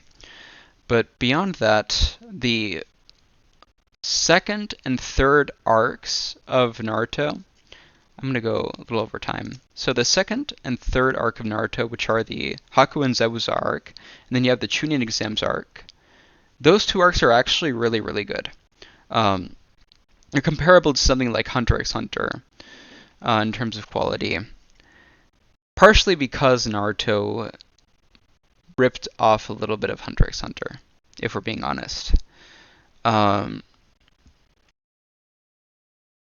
because Naruto was good for legitimately good for 60 episodes, I think that a lot of people just keep watching it because of the emotional investment. But after, I think, 60 or 80 episodes or so, I think it starts to drop off pretty hard. It actually ended decently, but it could. And my headset turned off again. But yeah, that's all I have to say about Naruto. Neko Monogatari. I'm going to do the right thing and say I remember very, very little about this Monogatari series arc. Besides the fact that it was one of the better ones, I think. It's the arc where this girl starts to go insane because she turns into a cat during the night. And when she's a cat, she's really, really sexy, so if you want to do something besides watching porn, you can just watch this. Welcome to the NHK. I have a lot to say about this. I watched this when I was 18, 19 maybe, and it became basically one of my favorite anime of all time. It's about this 23-year-old NEET who's been a NEET for several years, and he gets visited by this cute little missionary girl. Not like missionary sex girl, but like missionary girl, who's 17 years old, and she tries to stop him from being a NEET unsuccessfully. And I guess it's kind of a boring premise, but they actually do quite a bit with it. It's a pretty funny watch, and stuff does actually happen, but revealing the stuff that happens is kind of a spoiler in its own right. But yeah, it's pretty popular, pretty well critically received. I would recommend it. Nisei Monogatari. Nisei Monogatari, I think, was my favorite Monogatari series arc. This is the one where he brushes his sister's teeth, which was kind of gross, but it was also really, really, really, really, really funny. Really, really funny. Really funny. This arc of the Monogatari series mostly just focuses on Koyomi and his two sisters. And of course, there's tons of incestuous subtext. So if you like that, you're going to like this anime. Next we have NGNL. No Game, No Life. This got really, really popular like 10 years ago. I watched it. I didn't watch it when I was popular. I watched it when I was like 19 or so, like 5 years later. And it was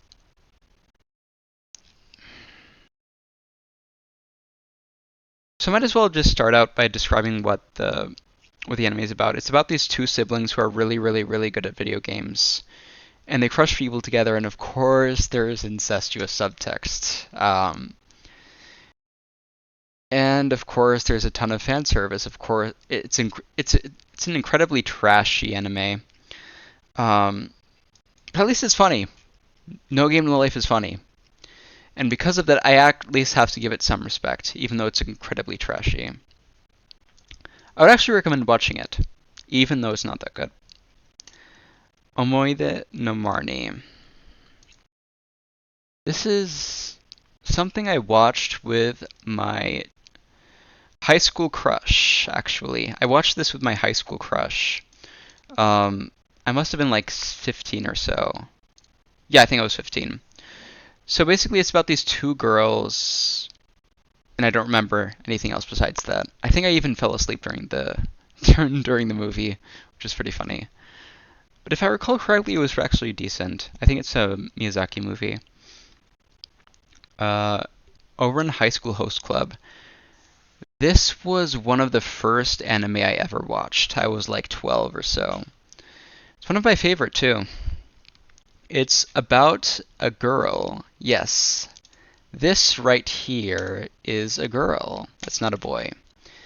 And she comes into this host club full of guys, and she accidentally breaks a vase, and she owes them a massive debt because it was like a luxury vase or whatever. And so she has to work for them disguised as a boy, not really like seducing girls, but making them feel good in a host club that takes place in their high school, of course. So yeah, it's a funny premise. The anime itself is also very funny, which is not very usual for an anime. I would recommend watching it. Next up, we have Panty Stocking with Garterbelt. I've watched this twice, I think. I didn't know exactly how to feel about it at first. Like, it's very trashy and super... I think superficial is the wrong word to use, but it's kind of a very trashy... It's very trashy. And it's about these two sisters who got kicked out of heaven because they were degenerates. The blonde really likes having sex, and the goth girl really likes eating cake. And that's why they got kicked out. And now they're being led by a priest named Garterbelt, who's a pedophile, of course. And these guys have to go. They have to buy their way back into heaven by killing ghosts. And it's like an American cartoon in that it's episodic, and it even looks like an American cartoon. I think it's intentional, but it's actually pretty good. Next, okay, I need water because I'm starting to lose focus.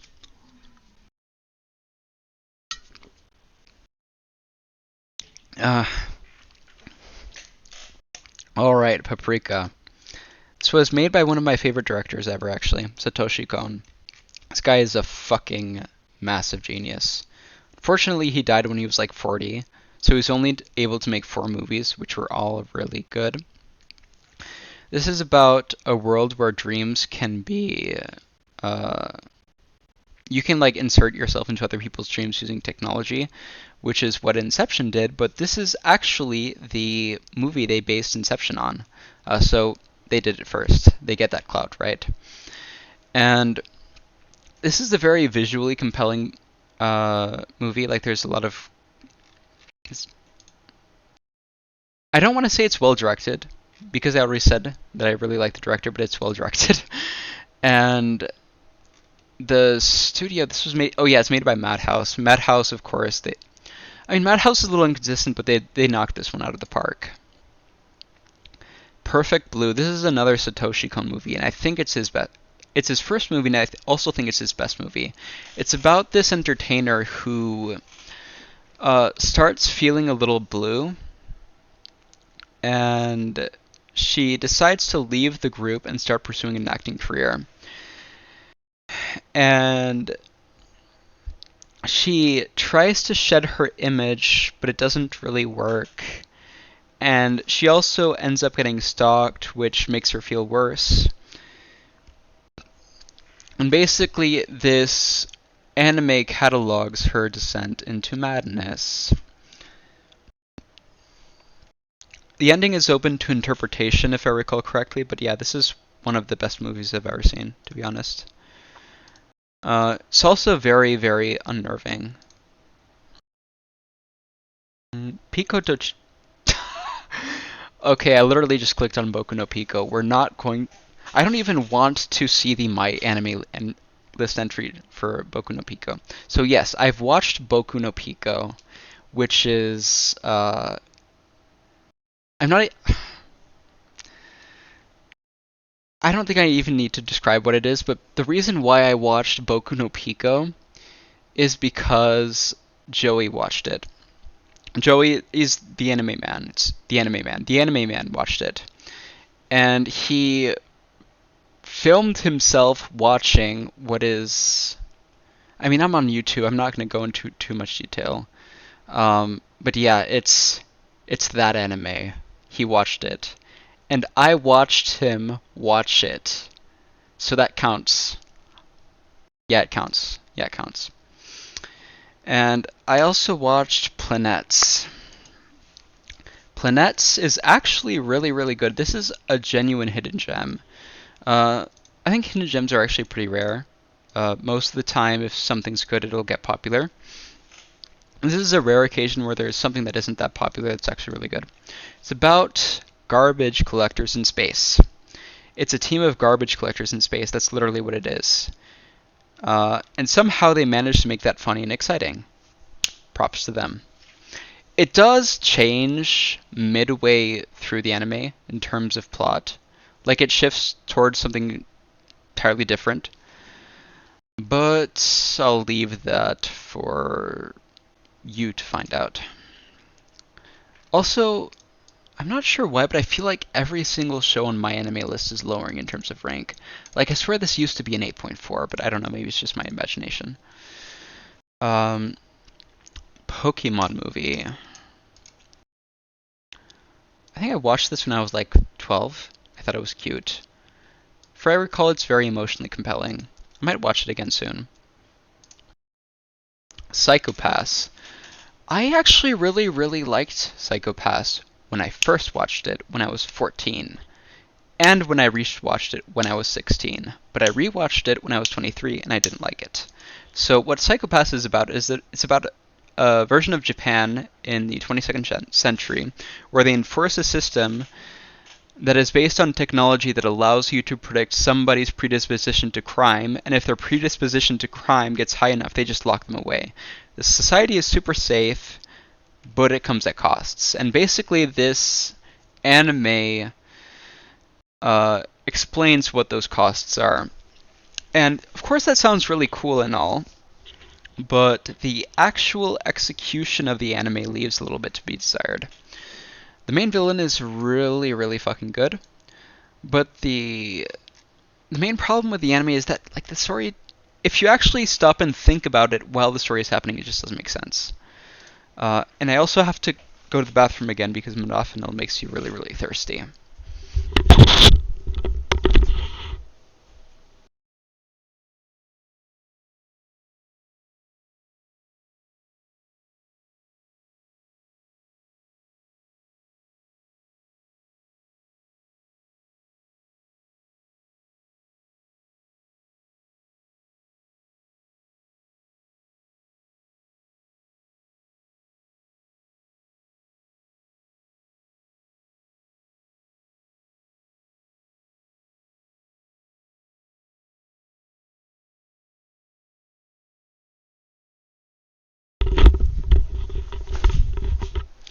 Alright, I am back, and because of modafinil, I have to drink water again.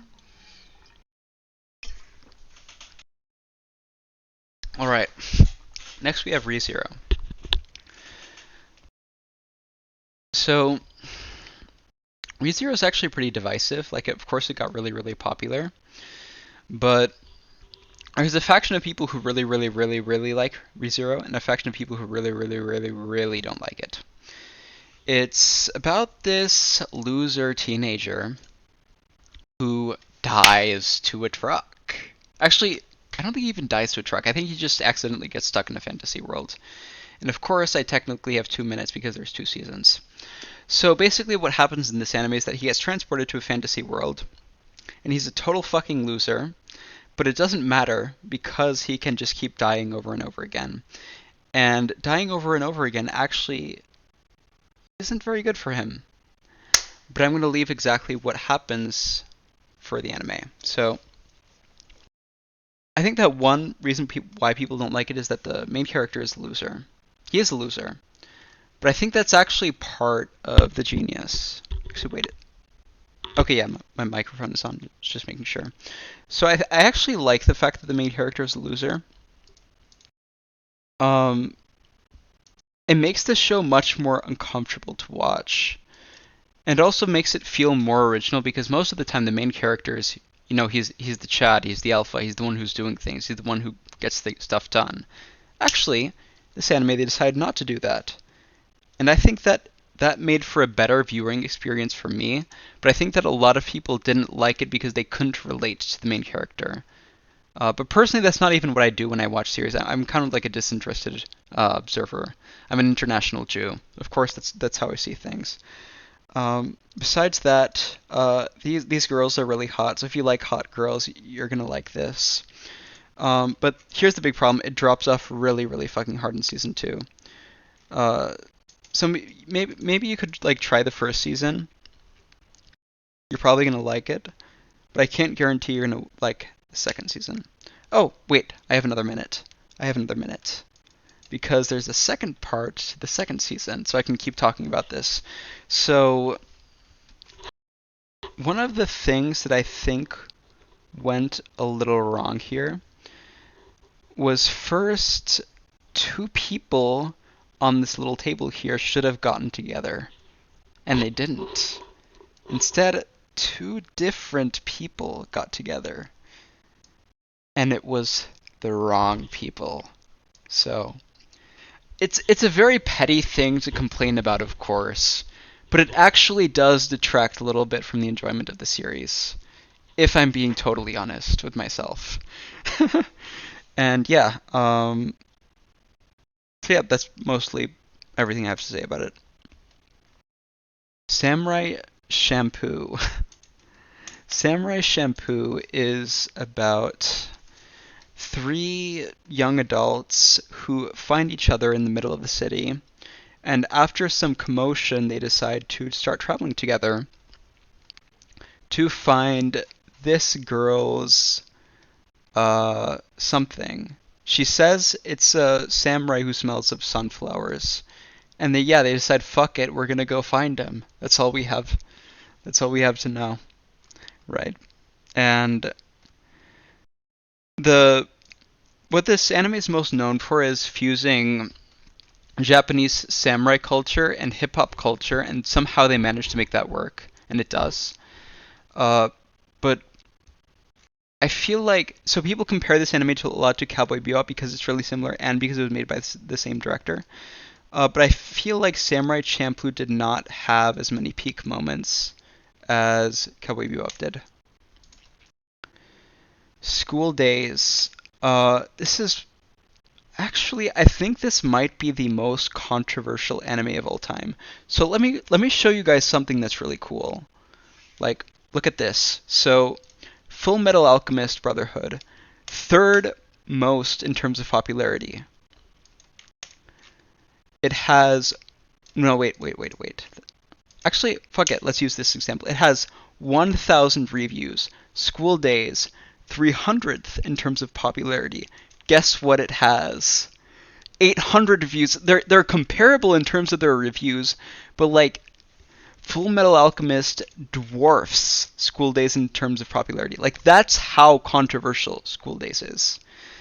And you know what? Fuck the timer, bro. We're going overtime. This is the one time we're going overtime. I have to talk about School Days, bro. So, School Days, the reason why everybody disagrees on its quality is the ending, which I'm not going to spoil it, I don't have to, but basically involves one of the characters doing something extremely unexpected to another character. And that's what happens. Personally, I liked the ending because things like that tend to happen in real life sometimes. And so I didn't fit. I mean, they kind of did it for shock, but it didn't feel like it was. It did feel a little crazy, but it didn't feel like a total ass pull, you know? Like, I was, like, I didn't even get spoiled by the end. Like, nobody spoiled the ending for me. But I kind of felt like something was coming, even though I wasn't spoiled. And the second thing about this anime is that it's a harem. You see this nigga right here? Oh, by the way, I am black, YouTube. I am black. I have the pass to say it. I am a nigga. So this nigga right here, he tries to start dating this girl with the assistance of this girl. But something unfortunate happens, which is that all of these girls on this table start getting into him. And things happen. And so, okay, I'm not going to say what happens, but normally what happens in high school harems is that the main character is a total fucking pussy and does nothing. That's what happens in most high school harems. It's what happens in high school DxD. It's what happens in all of them, right? Except for School Days. School Days has a harem protagonist that isn't a fucking retard. And it's awesome! I love it. I love that he isn't a retard. It makes it so much better. Like, I can't even describe it, dude. It makes it so much better. And so, even though I really liked those two parts of School Days, I gave it an 8 out of 10 for two reasons. The first, it's not very original. Like, this is the fucking hair. Unfortunately, my headset turned off again. And it's because I'm not playing any music, but I didn't feel like playing any music today. And so, the issue I have with School Days is first, like, this art, this is like 2000s. Like, this is even bad art for the 2000s, bro. Like, it's not good, bro. It's just not good. And second, the actual anime itself starts feeling a little dull between the 5th and I want to say 10th episodes. It's like a lot of exciting stuff happens in the first 5 episodes and the last 2 episodes, but like the mid-section of the anime is a little underdeveloped in my opinion. So yeah, I'm going to have to say School Days, fantastic anime. I'm glad I gave this one anime the exception, because it totally deserved it. Next up we have... Where was I? What the fuck?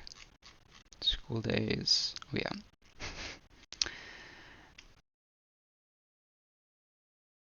Spirited Away. I actually really like Spirited Away. So it has the Miyazaki problem where the message is a little like ham-fisted into the anime, but there's a few things that I think this anime did really well. The first is that if you watch the anime carefully, there's like almost no cuts. It's like a constant stream of action. That's the way it feels, and it feels very good to watch. The second part of the anime I really like is that it feels emotionally compelling. Like, this is an emotion that... it's an anime that's very good at eliciting emotions. I think that for those two reasons, I personally really like this movie. I don't think it's Miyazaki's best movie by any means. I actually think it's his third best movie, behind his first movie and Princess Mononoke. Oh, I went over time. I got too used to doing School Days. Millennium Actress. Millennium Actress is... this is a Satoshi Kon movie. This is the director that made Paprika and Perfect Blue. Personally, I think this is one of his weaker films. Even at a 9 out of 10, it's a bit more forgettable. It's about this actress, I think, who I actually have to read the synopsis. I guess I have 30 seconds to do so.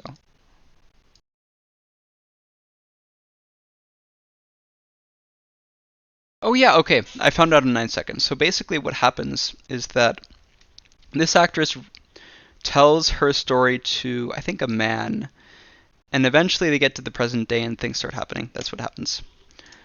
I think it's a good movie by all means, but I don't think it's as strong as his other works. So that's an enjoy you. Now we have Serial Experiments Lane. The director of this, Chiaki J. Kanaka, who's not listed here for some reason, is actually one of my favorite people in anime.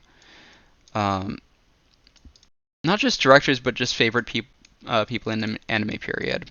He's quite a character. And if you're on right-wing Twitter, you probably know what this is. You probably recognize this girl. This anime is about this girl who starts receiving disturbing emails from a girl who recently committed suicide. And apparently she claims to be on the Wired, which is basically what we now know as the internet. And it explores how she builds a computer where she can basically upload her consciousness. It's really, really confusing, but it's actually really, really cool too. It's also a bit stale, which is why I gave it an 8 out of 10. Shimoneta, I didn't like this. Sorry. I thought this was awful. It's an attempt at a comedy anime, and it fucking sucked. Attack on Titan. Wow, it's actually number 1 in terms of popularity. I didn't know that. Attack on Titan requires no introduction. So I'm just going to say what I think of it. I think that Attack on Titan started out as like a mediocre to mid anime. It was basically the anime version of The Walking Dead. But over time, I think it got better because they started to develop the lore and the story. And it peaked around season 3, where the tensions between the military and the police start to heat up and things get interesting. Problem here is that Attack on Titan ended so incredibly badly. Like, it's one of the worst endings I have ever seen. It's really sad. I think even the creator acknowledged that it was bad, so there's that. Evangelion, another 10 out of 10. Actually, not another 10 out of 10, but I think this is the third 10 out of 10. Fifth 10 out of 10. Evangelion, I don't really have much to say about it. I'm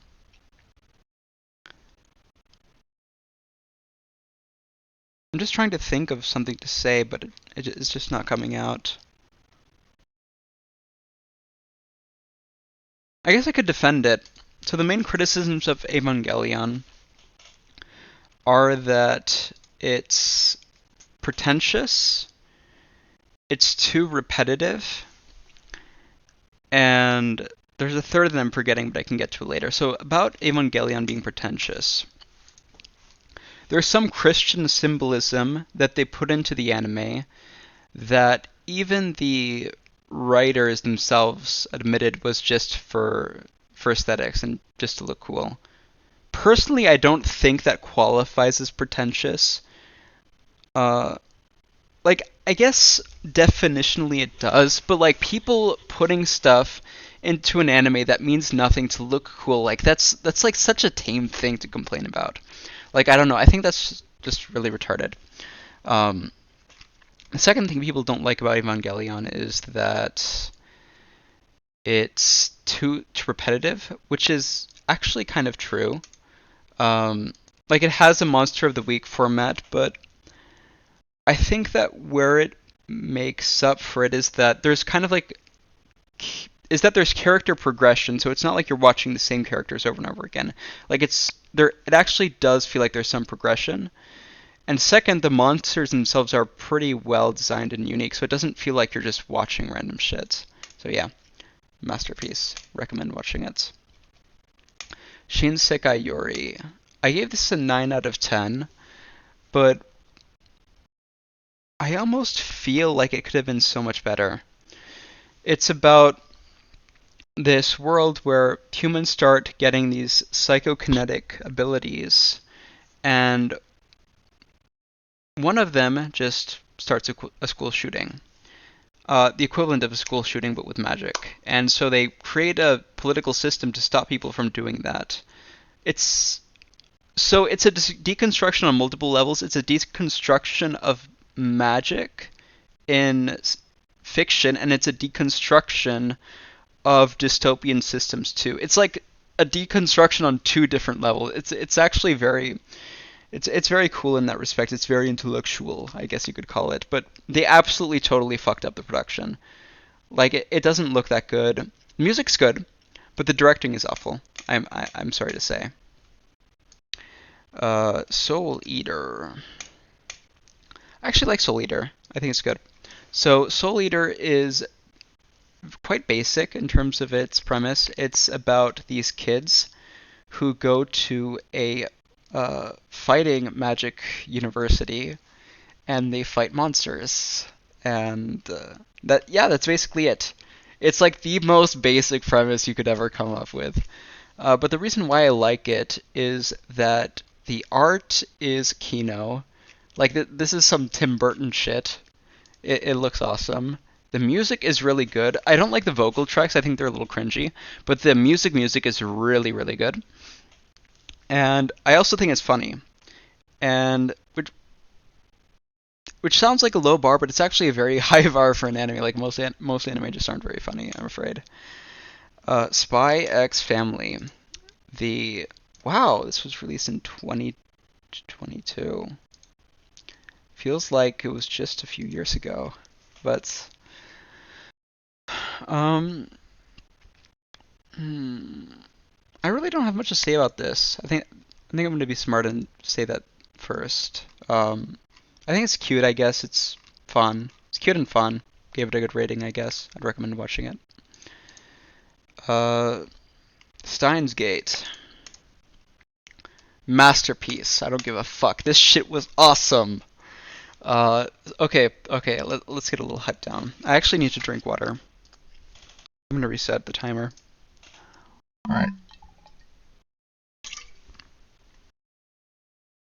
Alright. This is one of the better time travel stories. Normally, I absolutely hate time travel stories. Often they just make no sense. And you're kind of like forced to turn your brain into mush to make it all fit together.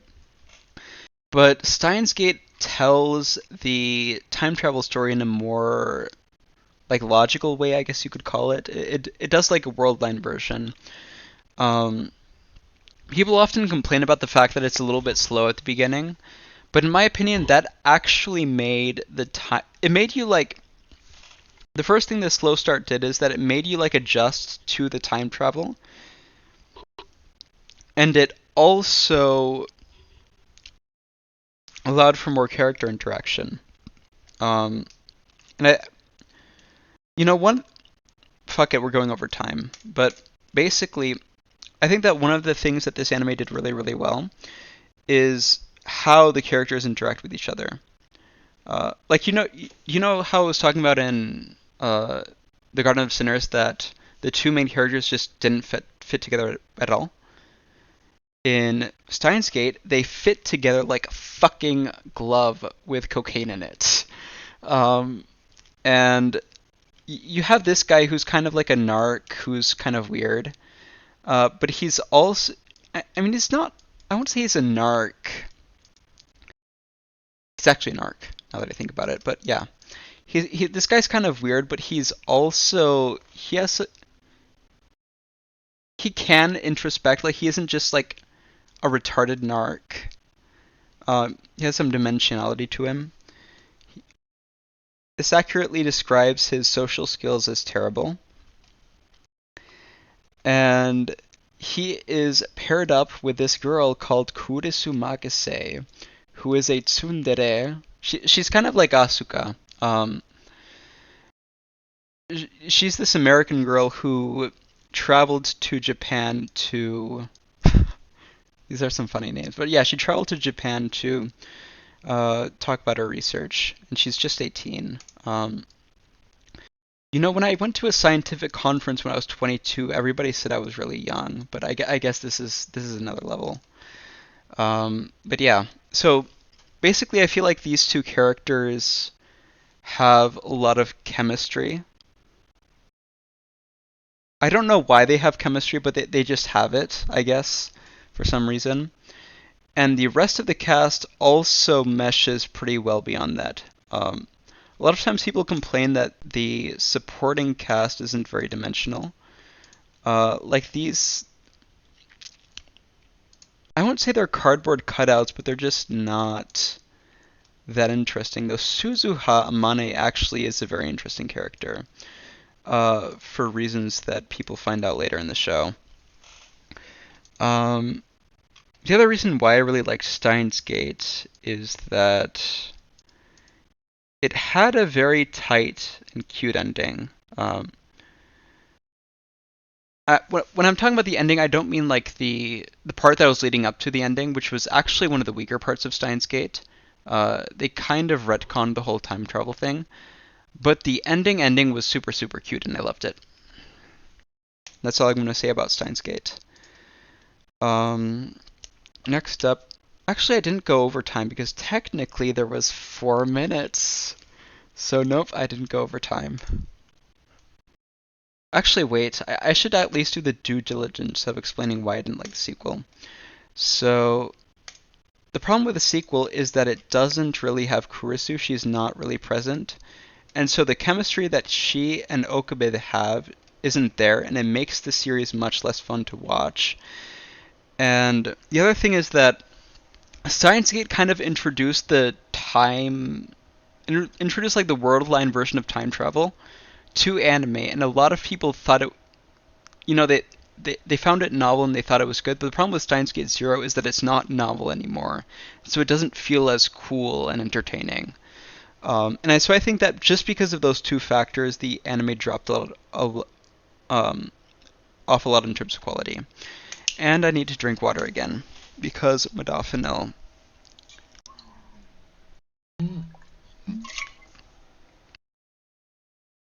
All right. The disappearance of Haruhi Suzumiya.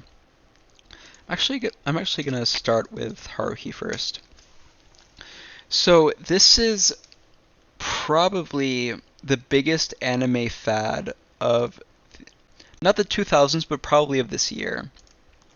This anime was incredibly popular and viral. I tried to get into it when I was like 13 or so, and I couldn't for some reason. But I watched it like 10 years later, and I really, really liked it. This is one of those anime that revolves entirely around one character, and that's Haruhi. This very eccentric, weird girl who's looking for. Oh, they list them: aliens, espers, time travelers. She's looking for those three specific things for some reason, and she forms a club to find them, called the SOS Brigade, which consists of these 5 members, right? And beyond that, it's basically just a slice of life. It really is a slice of life anime. But it's fun to watch too. Most slice of life anime are actually just really boring. But I think it's kind of fallen off in terms of relevance. Like I don't see a lot of people talk about it anymore. Next up we have the movie. So about the movie, I think I was really tired when I watched it, and I think that was a mistake. So I couldn't enjoy it in its full breadth. But I think the movie was better than the animated series, which is what most people tend to say. And it's basically about Haruhi disappearing. Yeah, she just vanishes, and Kyon has to find her. That's the story. Not, I won't say it's a boring premise, but it's maybe I guess that description didn't do it justice, is what I wanted to say. But yeah. I would recommend watching Haruhi Suzumiya. I think it's pretty good. Sword Art Online, the devil himself. I watched Sword Art Online when I was 14 because everybody on the internet said it was really bad, and so I wanted to watch it. It got Streisand affected, I guess you could say. I thought the first season was fine by all means. Like, sure, it has its flaws like every anime, but there was nothing uniquely bad about the first season, I think. It's the Alfheim arc that came after that that was really, really bad. Like, that was just awful. That was some of the worst stuff I've ever watched. Um, I don't know. Like, most of the people, I feel like most of the people I meet who like Sword Art Online liked the first season. But often, like, they either didn't watch the second season or they agree that it's bad. That's more or less my experience on the internet. Next up, we have Sword Art Online second season. This was even worse. Somehow they managed to make something that's worse. I actually think this is probably better than the Alfheim arc, the second arc of the first season. But yeah, this was awful. Don't watch it. It's not worth watching to see how bad it is. Gurren Lagann. I actually like this. It's about this pair of brothers who finds a robot and they decide to fuck shit up with it. That's what they do. That's basically the story. They find a robot and they fuck shit up with it. It's a lot of fun. I recommend it. Escaflowne. Oh, fucking hell. I just didn't like this. I thought it was bad. It's about this 15-year-old.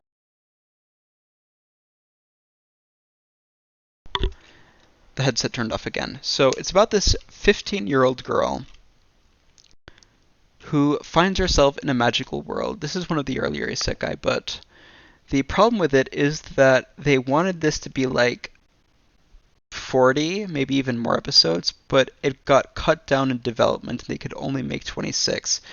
And so the pacing is just super, super fast, which is pretty abnormal for an old anime, but I guess there's stuff everywhere. Um, but yeah, I just couldn't enjoy this because I thought the pacing was just too fast. Lapuda's Castle. I didn't like this. I mean, I don't think I'm the target audience for this. A lot of Miyazaki movies are meant for kids, but because they're good, a lot of adults watch them too. But I just genuinely didn't think this movie was very good. Next, we have Angel's Egg. This is one of the most beautiful anime I've ever seen. The cover doesn't do it justice. The backgrounds, the animation, all of that stuff is really, really good. The actual story itself is not very engaging. It's about this little girl with an egg that she carries around with her, and she meets this priest who's unnamed. I think there's maybe 50, 10. There's very little dialogue in this series at all. It mostly consists of the girl running around with her egg, and it kind of shows you the world. It's a nice artistic experience, but it honestly is a little dull. Technolized, this is probably my favorite anime. Technolized is about this boxer who gets... he wins a fight, and his boss decides to get him a whore. The whore gets mad at him and tries to gouge him, and naturally, the boxer punches him. Her. It's a woman whore. And because he did that, he gets his legs chopped off, and now he has to cope with having metallic limbs, which he doesn't like. And beyond that, the story really isn't about this boxer. It's not about the main character. It basically details how this city underground completely falls apart. Um, it's very bleak. It's very sad, but that's why I like it. I would recommend watching it if you like stuff like that. The Last, Naruto the movie. I thought this was okay. Um, you know what I didn't like about this? It didn't have Sasuke in it. Sasuke is one of my favorite characters in the Naruto series. Yeah, he's relegated to supporting role. And instead, Shikamaru and Sai are main characters. I think it's canon. I don't really know if it's canon, but personally, I guess if you like Naruto, it's worth watching. But it's honestly not a very good movie. This is not Blue. This is some art ho film. Tokyo Ghoul. I think Tokyo Ghoul is fine for the most part. I think it's very overhated. Um, I guess I'll have to explain this to people because it fell off a lot of popularity. Basically, what Tokyo Ghoul is about, it's about this boy who becomes a ghoul, which is like a vampire, but instead of eating blood, it eats flesh. And they have special powers too, of course. And basically, it details how he tries to cope with living as a ghoul inside of Tokyo. It's a very descriptive title, Tokyo Ghoul. I like it. But the anime itself is decent. It's nothing too special or too bad. It's kind of like bread. Tokyo Godfathers.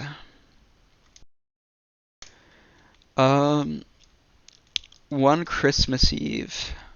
I shouldn't be reading the synopsis. I think I took a little too much modafinil. This is another Satoshi Kon film. I think it's his weakest film. But despite the fact that it's his weakest film, it's still very good in its own right. It's about these homeless people who try to find their families. It's a comedy movie. It's kind of funny, but I mean, it's an anime. How funny can it be, right? So yeah.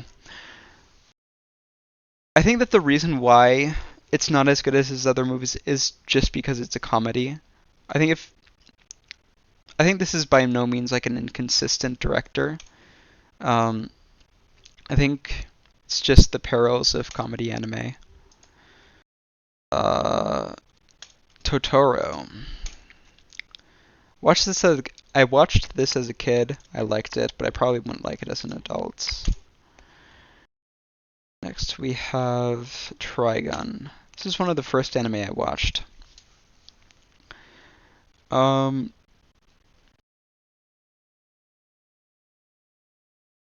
gonna have to say the obligatory thing, which is that I don't remember too much about this anime. It's kind of like Cowboy Bebop, but it's about a blonde Mormon-like boy. He's not actually Mormon, but he has like a Mormon personality.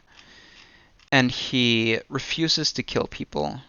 That's kind of his gimmick.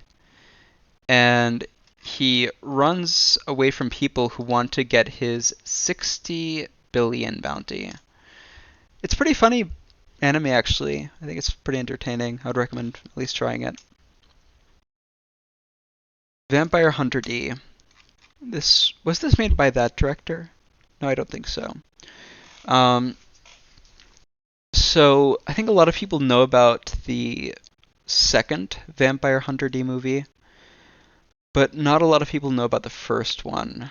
I think both of them are actually pretty good. They're about this vampire who... Good question. In the first movie, I think it's the vampire decides to help a girl who got bit, and he has to track down the vampire who's hunting her. And in the second film, he's hired by a man who wants to... He wants him to retrieve his daughter who got kidnapped by a vampire. Both of the movies are pretty good. I think the second one is a little better. And I'd say the selling point of the movies is that they're pretty. They have a lot of nice action. The story's not too complicated, but it's pretty tight. So yeah, I like the movies, I guess.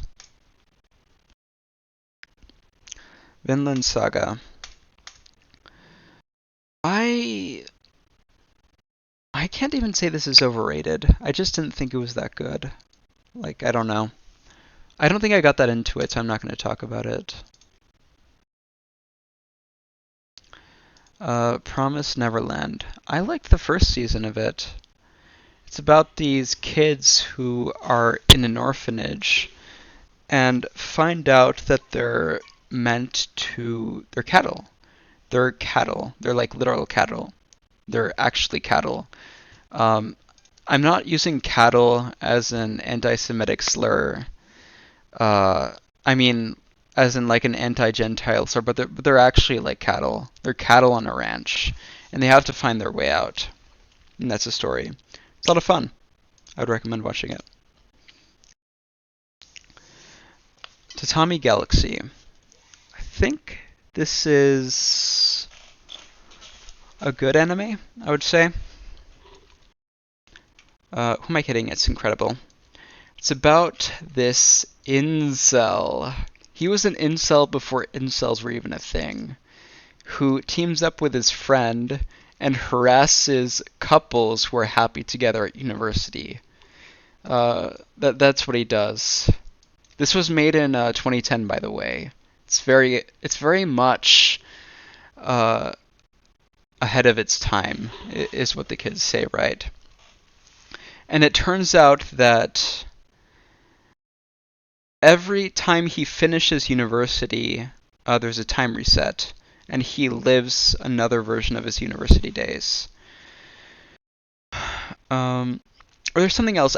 There is like time resets in this anime, but I forgot exactly what the trigger is. But basically it taps into, so basically every episode is like a different version of his university days, and somehow they make it work. The anime does get a little repetitive around episode 10, where you're like watching the same version, not that like different versions of the same events. So it does get repetitive, but it ends really well. It's made by this director Masaki Yuasa. This director is really good. He likes making these like I forgot to put on the timer. But yeah, this guy likes to make like these arto avant-garde anime. Sometimes they're really good, sometimes aren't. He's often accused of being pretentious, and I'll address that shortly. I think that people think Tatami Galaxy is pretentious because pretentious people like it. But the anime itself is by no means pretentious. I don't think it... I mean, it has like this artsy design to it, right? But it's not trying hard to be cool or intellectual or anything. I think it's something that people say because like try-hard pretentious people like this kind of anime, you know? It's not actually a fault of the anime itself. This is a film sequel of that anime, and I didn't think it was as good. I don't remember why I thought it wasn't as good, but I think it's... I feel like part of the reason why I liked Tatami Galaxy is that it was really... That's one of the things I forgot to say. Tatami Galaxy is really, really funny. Which is not very usual for an anime, right? It's not the norm. And I don't remember this being as funny as the anime series, unfortunately. Yoru wa Mikashi Arukeyo Otome. I have no idea what that is. Oh, that's the movie I just reviewed. Yoju Doshi. This is Wicked City. Yep, it's Wicked City. Wicked City... this is the most low-ranking anime I've ever reviewed until now. It's actually pretty good. It's about this salaryman who... I mean, as you can see here, basically this guy's job is to make it so humans and demons get along. And something happens, I forgot exactly what, but he has to guard somebody. He has to guard this guy. And all of these demons try to kill him. And it's a horror film. It's a horror anime, but I think it works well because this guy, this nigga right here, he actually has like a non-horror like personality. It's hard to explain, but unfortunately I'm over the limit. Yuri on Ice. Yuri on Ice, I thought it was okay. This anime is pretty controversial because of the gay stuff, of course. A lot of people really like it because it represents homosexuality or whatever. And then a lot of people don't like it because it's gay, of course. So that's obviously something that people are divided on. But when it comes to the actual anime, I don't think it's bad, it's just kind of average. It's about this figure skater who is being coached by this hot Russian guy, and he's competing against another hot Russian guy. And you know where this is going, of course. And I don't even remember what happens at the end. But I thought the anime was like, okay. I didn't think it was that good. Zankyu no Terror. I thought this was okay. This was made by Shinichiro Watanabe. This doesn't list him as a director, but he directed it. And it's not as good as Samurai Champloo or Cowboy Bebop. It's really aesthetically appealing. It has a lot of nice music. And there's actually a specific shot of this anime that is super, super viral for some reason. And basically what this anime is about is it's about these two high schoolers who are terrorists. And they're terrorists because of something that happened in their past. Overall, I thought this anime was kind of mediocre, but I thought this girl was really hot. She's awesome. Yeah. I don't really have much more to say about that anime. Zetsuen no Tempest. I watched this pretty recently, like a year ago. It's not very popular. I don't think I even heard about it until recently, and it details these two teenagers who are searching for the murderer of Aika, who's one of... Alright, so one of the teenagers was dating that girl, and one of the teenagers is that girl's older sibling. And that older sibling didn't know that friend was dating her. And that's part of the plot. Midway through the series, basically everything changes. I'm not going to say what, and I thought the ending was kind of whatever. I think that's all I have to say about it. March Comes Like a Lion. I thought that on a pure objective level, this was a fine anime by all means. I just thought it was really boring. I don't know. Like, it's about this depressed teenager who's really good at shogi. And he's being taken care of by this family. I don't know. I just thought it was kind of boring, so I dropped it. Aku no Hana. So this anime, I believe, is the one that's infamous for horoscoping. It's some visual technique where they draw like real faces. I don't know exactly how to explain it, but yeah, the characters kind of look like this. A lot of people didn't like that. And I dropped this not because I didn't like the art. I actually was perfectly fine with the art. I just couldn't really get into it. I don't remember why. But as far as I remember, the actual story was fine for the most part. I didn't notice anything offensively bad about it. Assassination Classroom. I didn't like this. I thought it was boring. It's about this teacher who tries to teach all of these kids how to be assassins, and I think they are tasked with killing him. And they find that very, very hard to do. And I got bored. Yeah, it's boring. Blue Exorcist. I watched this with my older brother, and I thought it was okay.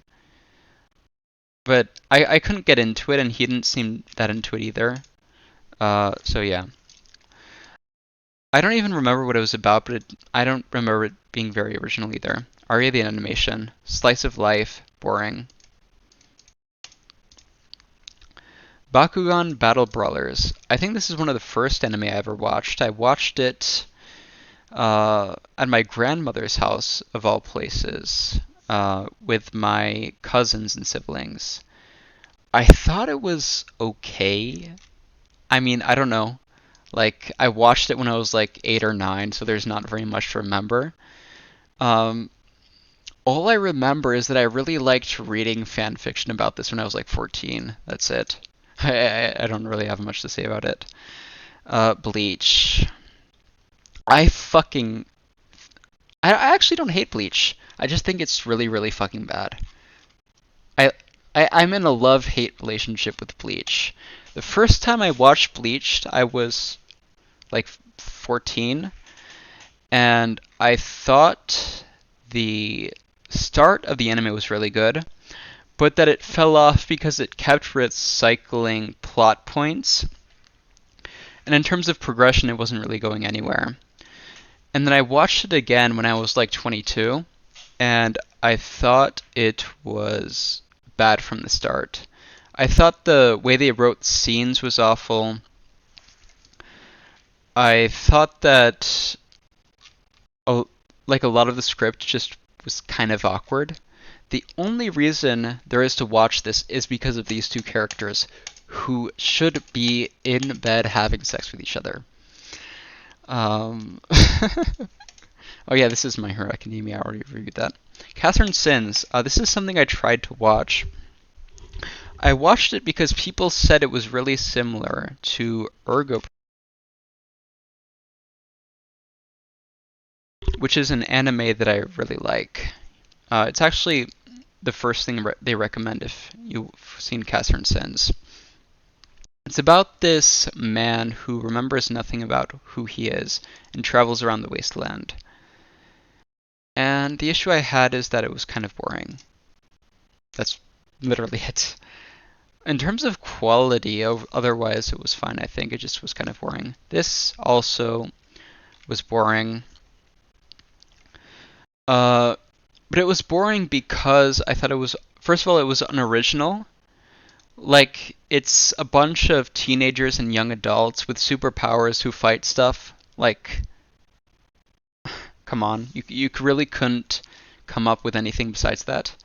And the second thing is that nothing was happening. Like, the actual story wasn't going anywhere, and so I dropped it like 3 episodes in. Yeah, exactly 3 episodes in. Next we have Sugar Baby Love, a little snow fairy called Sugar. This is another one of the first anime I ever watched. Also watched at my grandmother's house with my siblings and cousins. I thought it was very cute, actually. I think I saw it a few times as a teenager, too. It's about this teenage girl who sees fairies and helps them, and it's like a slice of life anime, but it's about a teenage girl with her fairies. It's kind of cute. And it also has a really good opening. Next we have Clannad. So I tried to get into Clannad. I watched 5 episodes of it. I thought it was awful. I asked people about it because it's, extremely popular and well regarded, and most people said that the first season isn't as good, but it gets better in the second one. I don't know if that's true, but maybe it is. I also tried watching, reading the visual novel. I don't have it here, but I do have it on my Steam. But really, I couldn't get into the visual novel either. I don't know. Something about me just doesn't mesh with Clannad, I guess. Denu Coil, I was recommended this by that anime snob. Well, not directly, but it's something that he touted in terms of quality. Personally, I thought it was very uninspiring. I don't even remember what it was about. Um, but it felt like nothing was really happening, and the art itself is also very basic. And I have to go to the bathroom again because of modafinil.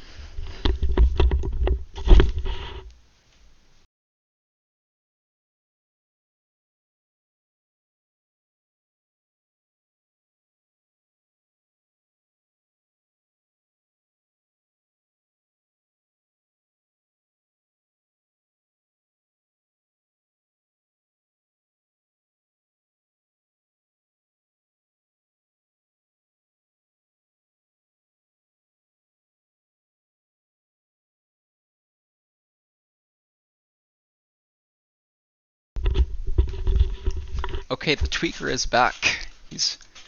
The black African tweaker is black. I actually just said black twice.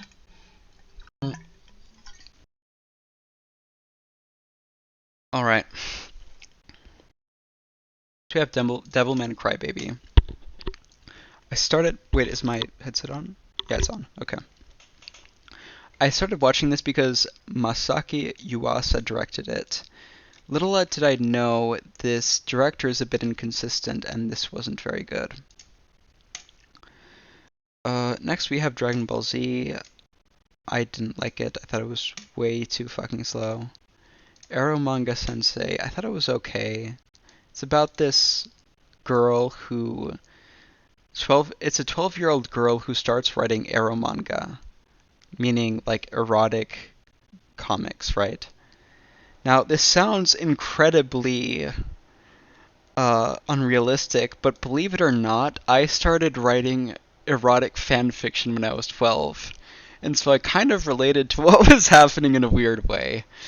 I don't post my fanfiction.net account. I don't see the need to do that, but if you really don't believe me, I will DM you my fanfiction.net account, and you can see it for yourself. All right. That's all I'll say for now. But actually, this anime was okay. It was kind of funny, but I really couldn't get into it. I might even start watching it again if I'm bored. But otherwise, it's nothing too special. Fruits Basket. Fruits. Oh shit! I accidentally clicked a Gwern.net link. Fruits Basket is one of the first anime I started watching. I watched it when I was 12 with my siblings. And I thought it was okay. Like this is obviously an anime for women. It's about these three guys who are obviously in love with this girl, and obviously the cooler one of these guys ends up with the girl. But yeah, I might even start watching it another day. I haven't finished it. Next we have Fullmetal Panic. This is another one I want to revisit. I thought it was funny for the most part. It's about this really autistic teenage boy from the military who defends this really hot blue-haired girl. And it's... I was about to say it's about as funny as you would think it'd be, but I guess that isn't a very descriptive account of what happens. It's basically like... I think it's technically an episodic series, where basically just a bunch of funny shit happens. That's basically what Fullmetal Panic is. Let's see. Legend of the Galactic Heroes. I have a hot take. I don't think it's that good. The reason is that I think it's too anti-dopaminergic. Like, it's just not enjoyable to watch. A lot of people complain that it's too long, but if you see it's just 110 episodes. There's a lot of anime that are much longer than that, and people don't complain about the length. People only complain about the length of Legend of the Galactic Heroes because it's not that enjoyable to watch. If it was enjoyable to watch, they wouldn't complain about the length. By all means, it's very well written. I actually think it looks good. I love the art. The music suits the anime well. But personally, I just thought it was kind of boring, like most space stories are. Next, we have Gintama. I couldn't get into Gintama either. I didn't have issues with the length. I just didn't think it was that funny. There's a few moments of the anime that are really funny, but most of the jokes are, I mean, they're Japanese jokes, like how funny can they be? People say that it gets more serious and cool as the story goes, but I mean, I'm already 60 episodes in, so I don't know. Like, I'm not gonna wait until I'm 40 to see if Gintama gets good, bro. Like, sorry. Go Sick. Which one is this? Oh yeah, this is a detective anime. I do have a lot to speak about this, even though I only watched 4 episodes. I really, really, really didn't like this. The character designs by all means are good. Like, most of this anime is fine. The problem with it is the detective stories that are in it. They're all like, I wouldn't even say they're cliched. They're like very overdone stories. It's just not, I don't know.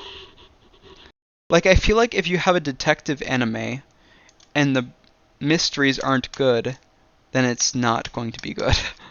Like, no matter what else is in the anime, it's just not going to be good. Gyaku Budai Kaiji Ultimate Survivor. I have no idea how to pronounce that.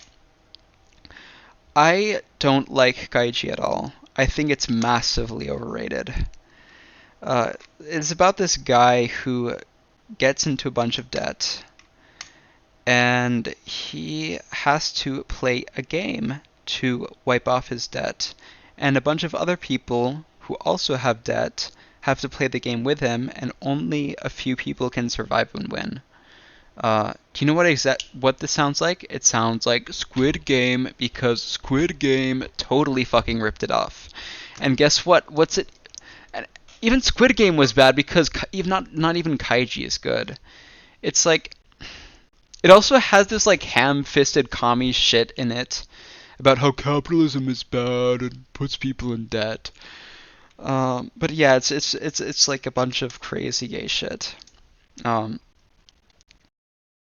Devil is a Part-Timer. I thought this was okay. I think I watched this right when it was airing in 2013. I was like 12 years old or so. And I thought it was okay.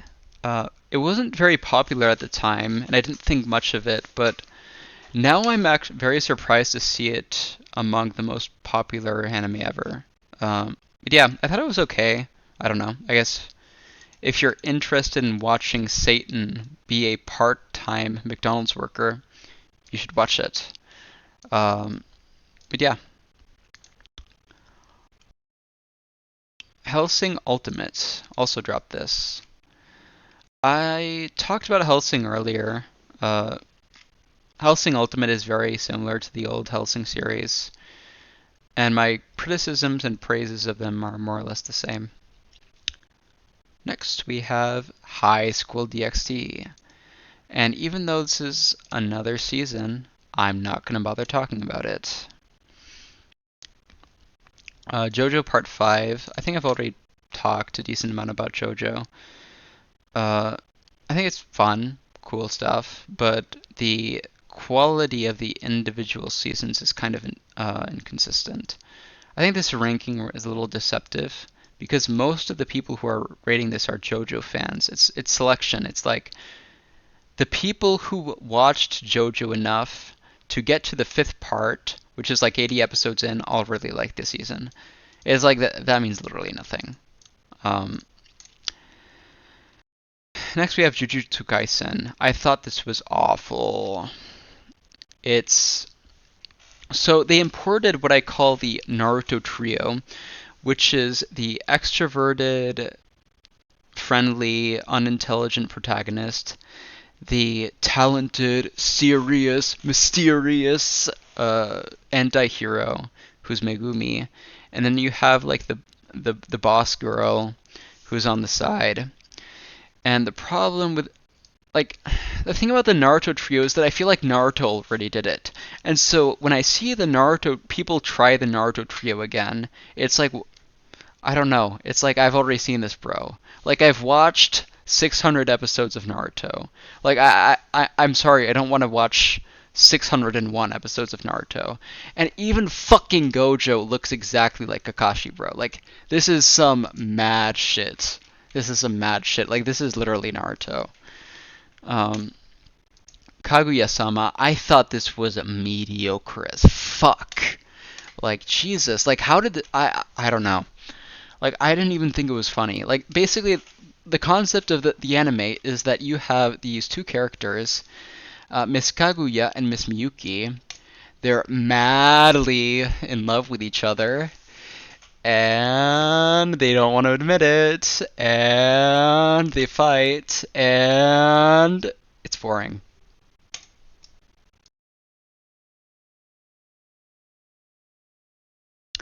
Next, we have Kaifuku Jutsushi no Yarunioshi. I have no idea how to pronounce that. It's redo of healer.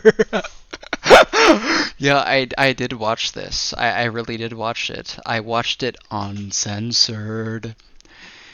And it's mediocre, sorry. Like, it has all of the edgy porn stuff, but it's actually beneath that. I didn't find it that appealing. You know, I actually watched an interview of this guy being interviewed by the anime man, and he actually seemed pretty cool, pretty friendly, pretty personal, but I'm sorry, I just don't like Redo of Healer. I think it's very mediocre. Kami no To, I don't know what that is. Tower of God. I tried watching one episode of this, and I wasn't interested. Kami no Mi Zoshiru Sekai. What is this? The World God Only Knows. I think I watched this when I was 14 and I thought it was really gay, which was 10 years ago, so I don't want to know what to say beyond that. Kill. Oh yeah, it's Kill la Kill. Last one was Sekai, yeah. Kill la Kill. I'm actually watching this right now. I have to update this, and I don't think it's as bad as I thought it was. How would I even start defending Kill la Kill?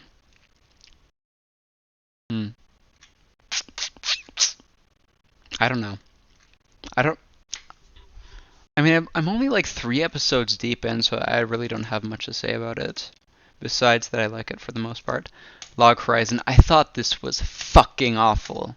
This was so fucking boring, dude. Like Jesus Christ. It's about a bunch of people who get stuck in a video game. Very original premise, of course. And there's humor in it. It's Japanese. It's okay, it's bad humor by Japanese standards.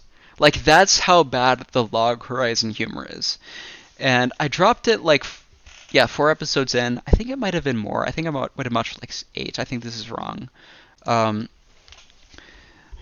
But I've been told that it gets more complex and like plot heavy later, but I don't trust it, especially since it was already so awful. Lupin the Third. Oh yeah, I was talking about Lupin earlier. I tried watching this. It's actually a modernization of the Lupin series, and personally, I didn't have taste for it. I thought it was very mediocre.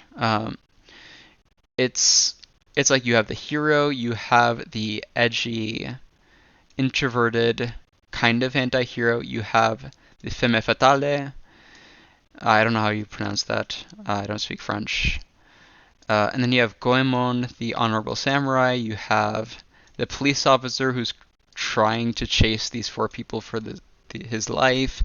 And you have Mr. Gay Boy who follows the police officer. And guess who he's in love with? And so yeah, it's very mediocre. I'm sorry. What's next? Did I skip something? Oh yeah, I skipped Kino no Tabi. So Kino's Journey is a more underground anime. It's about this woman who travels around with her bicycle called Hermes. And she travels to these different communes or towns or whatever you want to call them. And they all have their different little system of government or gimmick. And it kind of deconstructs it and explores it in one episode and it moves on to the next one. Personally, I think it's too intellectual for my tastes. And I don't know, maybe like other people like it, maybe other people find the deconstructions enjoyable, but I personally thought it was kind of boring. Kiss X Sis. I think this is the fastest I've ever dropped an anime. It's about a little boy who has two sisters who want to fuck him. And I actually didn't drop it for that reason. It's like if I wanted to drop it for that reason, I wouldn't have watched it, right? But the reason why I dropped it is because I found the style of humor and the way the style of humor interacted with the visuals to be extremely obnoxious, and I just like exited out like 5 minutes and I was like, fuck this shit, this is horrible. Um, and next we have Macross. Again, it's the same story with the space stuff. Like I find all space anime incredibly fucking boring. I'm sure some of them are good people. I'm sure some of them have families and are nice and are great. But I just fucking hate you all and wish I never wasted time watching you. I'm sorry. Mawaru Penguin Drum is actually pretty good. I didn't drop this because I didn't like it. It's just kind of, whatever happens, happens. But it's this anime about these brothers who live with their little sister, and I think she dies, but she ends up being revived somehow, and she turns into a penguin queen or something like that. Like, this is their little sister normally, and then this is their little sister after she becomes like a penguin queen.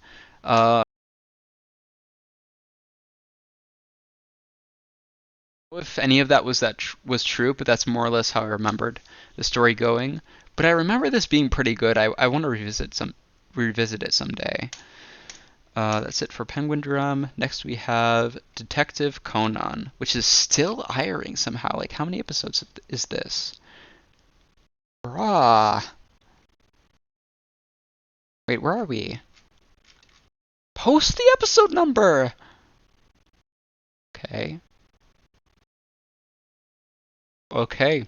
Somehow, okay, it's above 800 probably. But yeah. I think this is like kind of whatever. Uh, I think I got into this because people in Spain were into it. They show it on TV and whatever, but personally, I didn't really like it. I thought it was kind of mediocre. Next we have Midori no Hibi. This is one of the first anime I watched. I think that I was 13, and I looked up what the weirdest anime were, and it listed this. It's an anime about a teenage boy whose hand becomes a little girl. That's literally it. My headset didn't turn off that time. I paused for the dramatic effect because I thought it was funny. But yeah, that's literally what the anime was about. By the way, I was a practicing Mormon when I was watching this. I found a way to rationalize it somehow. But yeah, I ended up dropping it. It wasn't really that good. Mirai Nikki, I want to watch this again. I think this is one of those anime that are really trashy and appeal to your deep primal urges, or whatever you want to call them. Your urges to have sex. I'm not gonna say anything, okay? All right, we're not saying anything about that. Let's move on. All right, let's move on. But yeah, it's kind of like Fate Stay Night. Like, it's about this boy who finds this diary or device, and he has to kill all of the other people who have that device. And this girl, starts helping him. And stuff happens, I guess. I don't know. I don't know what else to say. But yeah, I want to watch it again. I don't. I think it's a little overhated. Monogatari series second season. This is where I dropped the Monogatari series. I don't remember what arc it was, but I feel like this is where I felt like the Monogatari series wasn't going anywhere. I don't think it was ever going anywhere. Like, basically what the Monogatari series is that it's Araragi ko Yomi solving the problems of a bunch of random girls who have magical problems.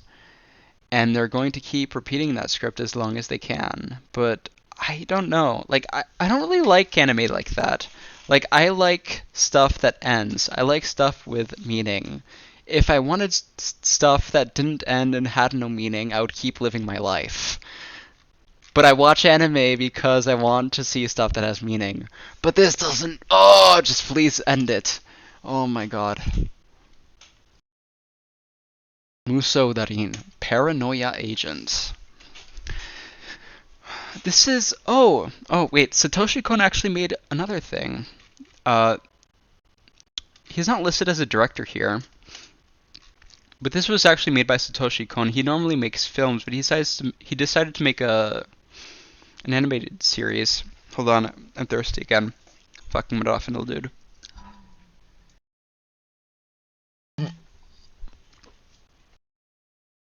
It's about this kid who kills people with a baseball bat. That's basically it. It's actually pretty boring. I know a lot of people like it, but personally, I don't know. Like, some kid walking around killing people with a baseball bat and rollerblades is not that cool. Sorry, bro. I love you, Satoshi Kon, but that was your worst work. Mushishi. Hot take, it's mediocre. I think this appeals to a certain type of person. Like somebody who's very introverted, who likes it. Anime with like aesthetic appeal, or maybe wants to relax. And I don't think it's a bad thing, but I feel like most people would not enjoy watching this that much. And I think that because it's a high status anime, I think that people like kind of pretend to like it, or they might not enjoy watching it that much, but they might rate it highly because everybody else does. But I personally found it a little dull, I'm afraid to say. One Piece is... I rated it a 7. The reason why I rated the One Piece anime a 7 is that around the Punk Hazard arc, or the time skip, they switched from doing 2 chapters per episode to 1 chapter per episode. So the pacing of the anime is reduced by half, and it makes it unwatchable. That's why I gave it a 7. But One Piece itself is, in my opinion, really, really good. I think it's the best of the big 3. You know how like anime are infamous for having their own like weird anime logic where everybody can jump 20 feet and everybody's like a trained boxer or whatever? The thing I like about One Piece is that it like takes that logic to the next level. Like, it's next level ridiculousness. Like, there's nothing in One Piece that isn't impossible. It's kind of like if David Deutsch made anime. And we're leaving it at that because I went overtime, and I thought that was a funny quote. I think that very few people will understand why that quote is funny, but I don't really care. One Punch Man is fucking awful. I don't know. I hate this shit so much. It's literally the same joke over and over again. Saitama punches villain, he dies. I killed him in 1 punch, it's funny, bro. It's like, no, this is shit. Like, I understand it's a parody. Like, everybody knows it's a parody. It's like, oh, these shonen series are all so ridiculous. They all have... Everybody knows the protagonist is going to win, but they like it anyway. They have their suspension of disbelief. But it's like, I already know that, and I love it anyway. Like, you deconstructing it doesn't make me give any more or less fucks. Like, if you deconstruct something, it has to It has to be for a purpose. It can't just be a deconstruction for deconstruction's sake. Like, this is the most Jewish thing I've ever watched. And my name is like literally like Samuel Goldstein in Spanish. So whatever, man. I fucking hate you, One Punch Man. I hope you die. Overlord. Overlord is bad. It's horrible. I think this is the lowest rating I have of any anime. It's like this loser is a skeleton in a game. He finds himself stuck in it and he starts playing it. He just keeps playing the game even though he's stuck in there. And it's like there's no stakes because it's a fucking game. Like, there's no connection to the outside world. It's so boring. It's so incredibly bad.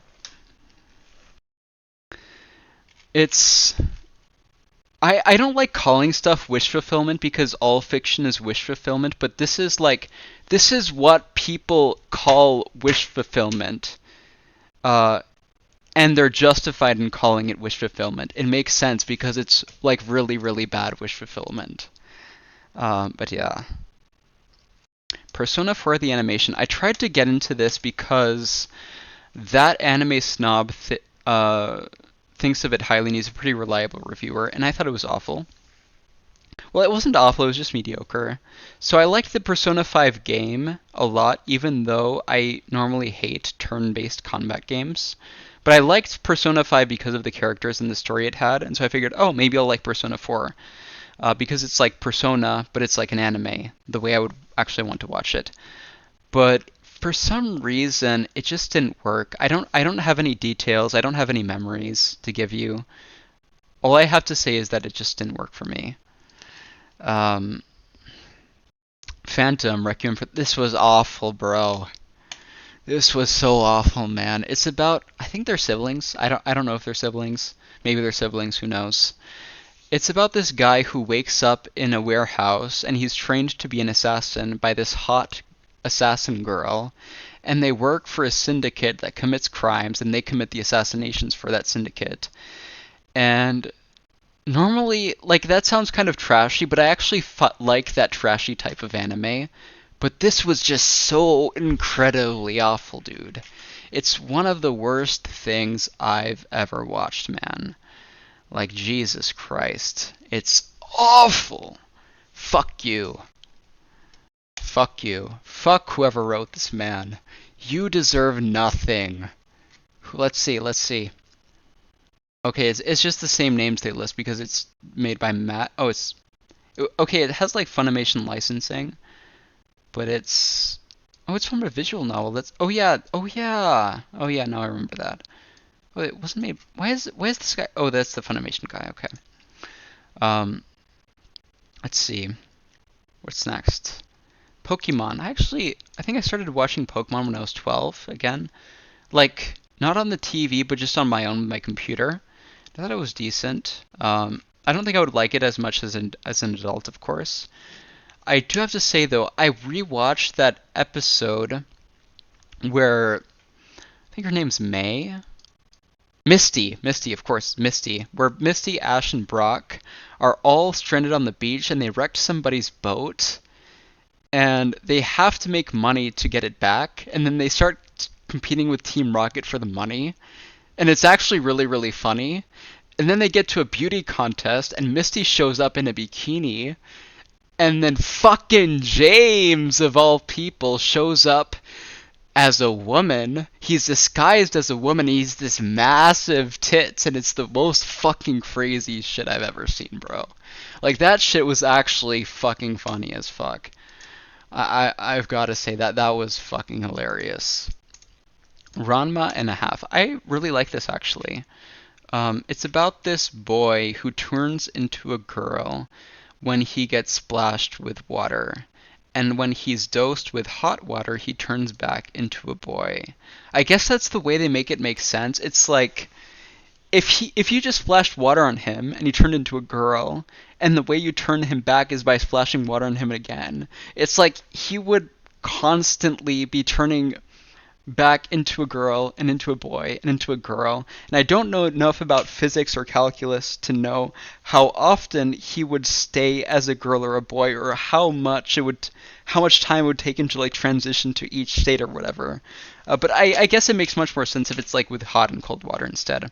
But I'm going over time, but basically the reason why I dropped this is that it never ended. It was funny, it was entertaining. It's 161 episodes and it never ended. That's a bad thing. Shame on you. Rosen Maiden, I watched this with my siblings.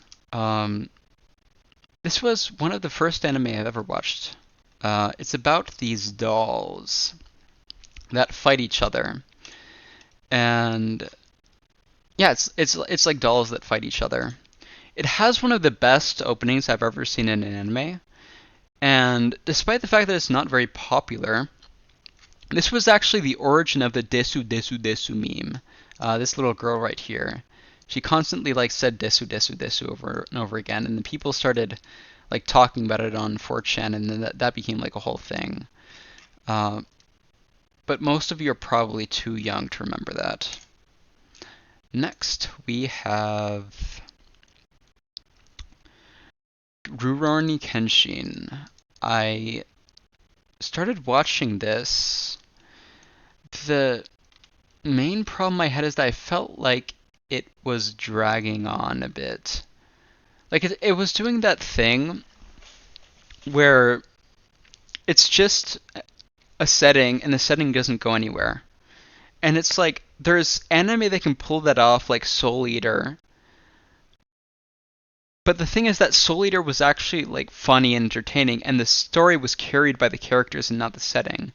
But I didn't feel like the same was true of Rurouni Kenshin, so I didn't really enjoy it that much. Sayonara Zetsubo Sensei. This was on my plan to witch list for a while. I watched it maybe like 6 months ago. I thought it was it's Japanese humor, like you can't expect too much, right? But even then, I just didn't think it was very funny. It's not normal Japanese humor. It's like this kind of like dark, surreal stuff that you see in Shaft series. But it's just not very good, I'm afraid. It's sad. School Rumble. Watched this when I was like 13 or something.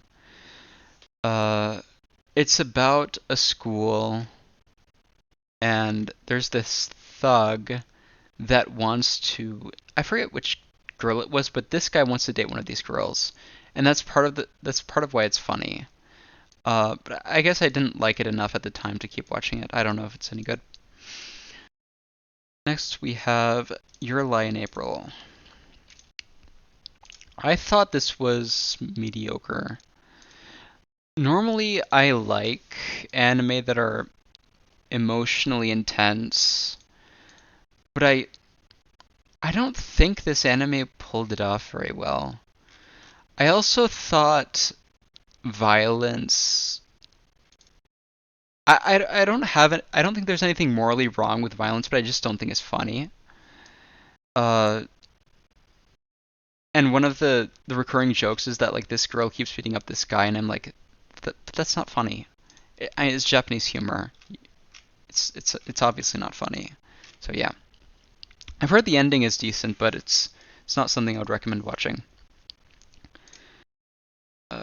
Shiki. This is a horror anime that I tried watching. It's not good. I forgot why it's not good. Oh yeah. I felt like things were getting too bad too quickly, and it felt like everything was getting out of control. And it's like, the thing is that if you're in a story and things look so bad that you can't even understand how they could get better, it's like you just want it to end. And it's like, okay, it's not ending, so I'm going to stop watching. That was my thought process. Otherwise, I thought it was like okay-ish. It's not the worst thing I've ever watched, but it definitely wasn't good. I definitely don't recommend it. We talked about Attack on Titan. Shinregari, Ghost Hound. This was bad. This was made by Chiaki J. Konaka, one of my favorite auteurs, but this anime was just bad. It's about these three kids who have some magical link to the land, and they go explore this house, and it has ghosts in it, and then they become ghosts, and then more shit happens, and then I dropped it because it was boring. Yeah, that's what happened. Revolutionary Girl Utena. I watched this because, again, that anime snob recommended it to me. This is another one of his misses. I thought this was good, but it was kind of boring. It's another sad case of a story that doesn't really go anywhere. I did the due diligence of putting in 10 episodes, but it's like, if it's not going out anywhere after 10 episodes, it's like, what more can I say? Um, who knows? Maybe, I don't know. Like, there's a lot of anime that I like that I don't like the start of. Like, I don't like the start of Technolize. I don't like the start of Shinsekai Yori. I don't like the start of... I actually did like the start of Steins Gate, so that's a bad example. There's actually some anime where I didn't like the start of that I kept on watching. And I ended up liking them. And maybe this is one of those examples, but I don't know. Maybe even if you don't like a start, maybe you can like pick up subconscious cues that it's something you're going to like as it develops. Like, I feel like you can't overthink the anime you watch that much. It's like, if you don't want to watch it, then maybe you shouldn't. Maybe you should just trust your instincts, like Fox does. This is another Chiaki J. Konaka work. It's another one of his misses. This guy's a very inconsistent writer.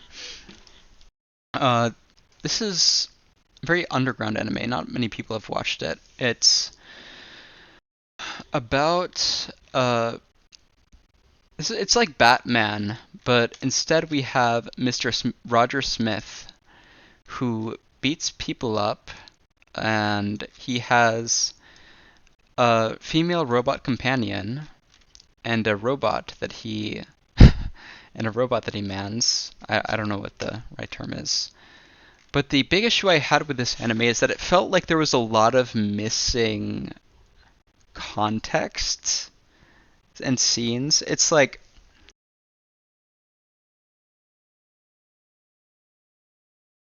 but anyway, it's kind of like watching an anime where 1/3 of the scenes are randomly cut out.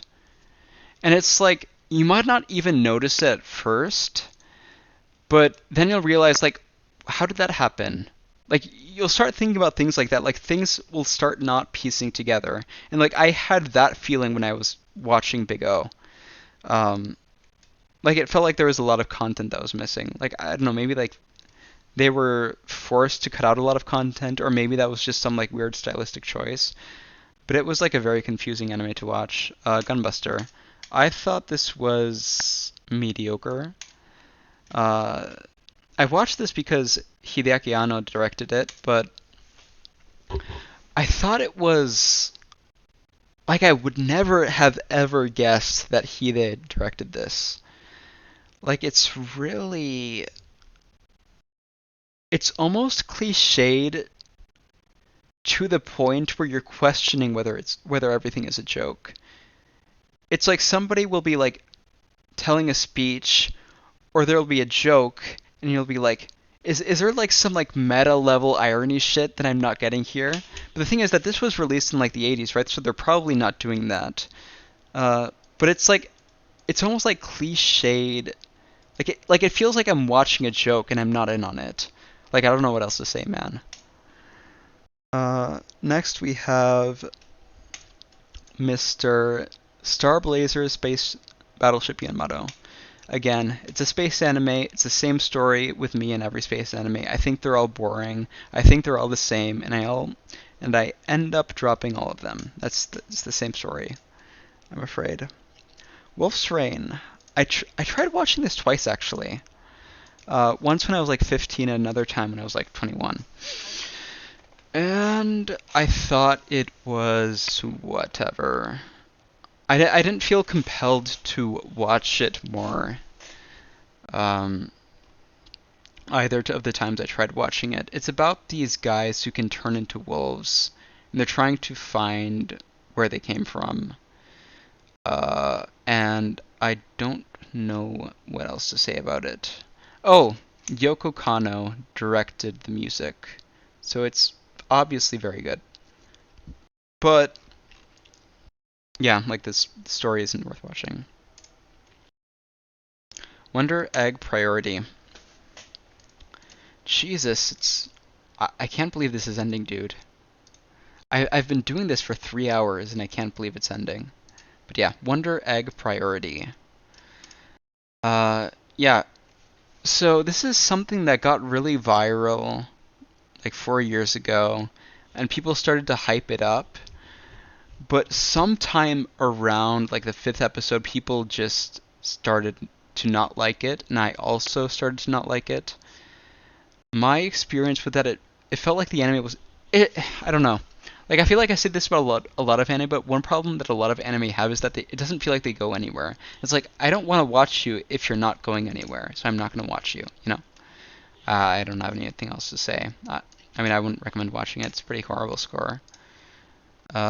And last we have, oh god, dude. Why did that have to be it? Why did that have to be the last anime that I talk about? The Promised Neverland second season. The most awful second season in anime history. So sad. But yeah, I watched it. I got bored. I dropped it. Seemed like everybody else hated it. That is the last of them.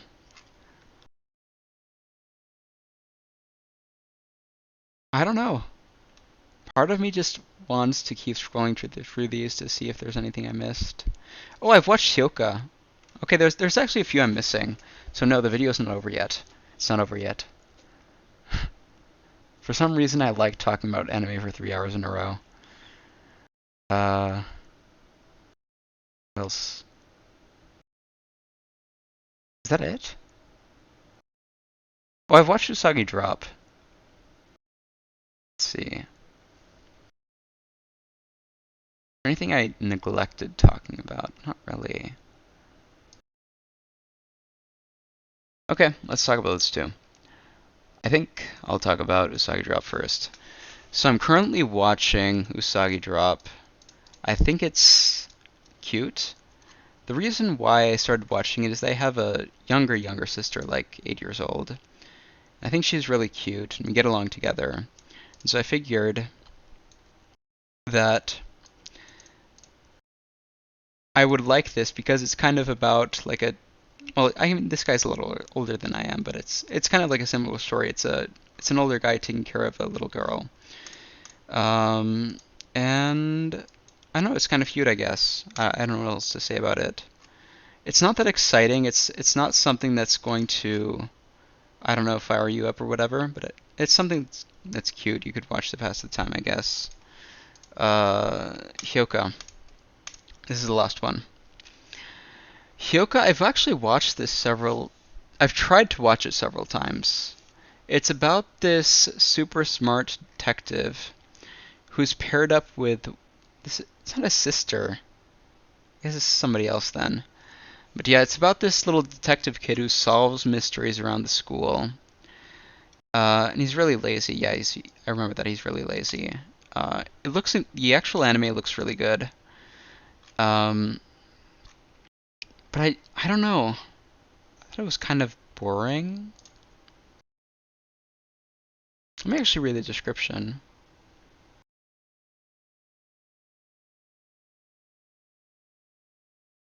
I don't know. I even when I read the synopsis, like I just don't remember shit. I'm afraid. So yeah. And that's the end of the video. Goodbye.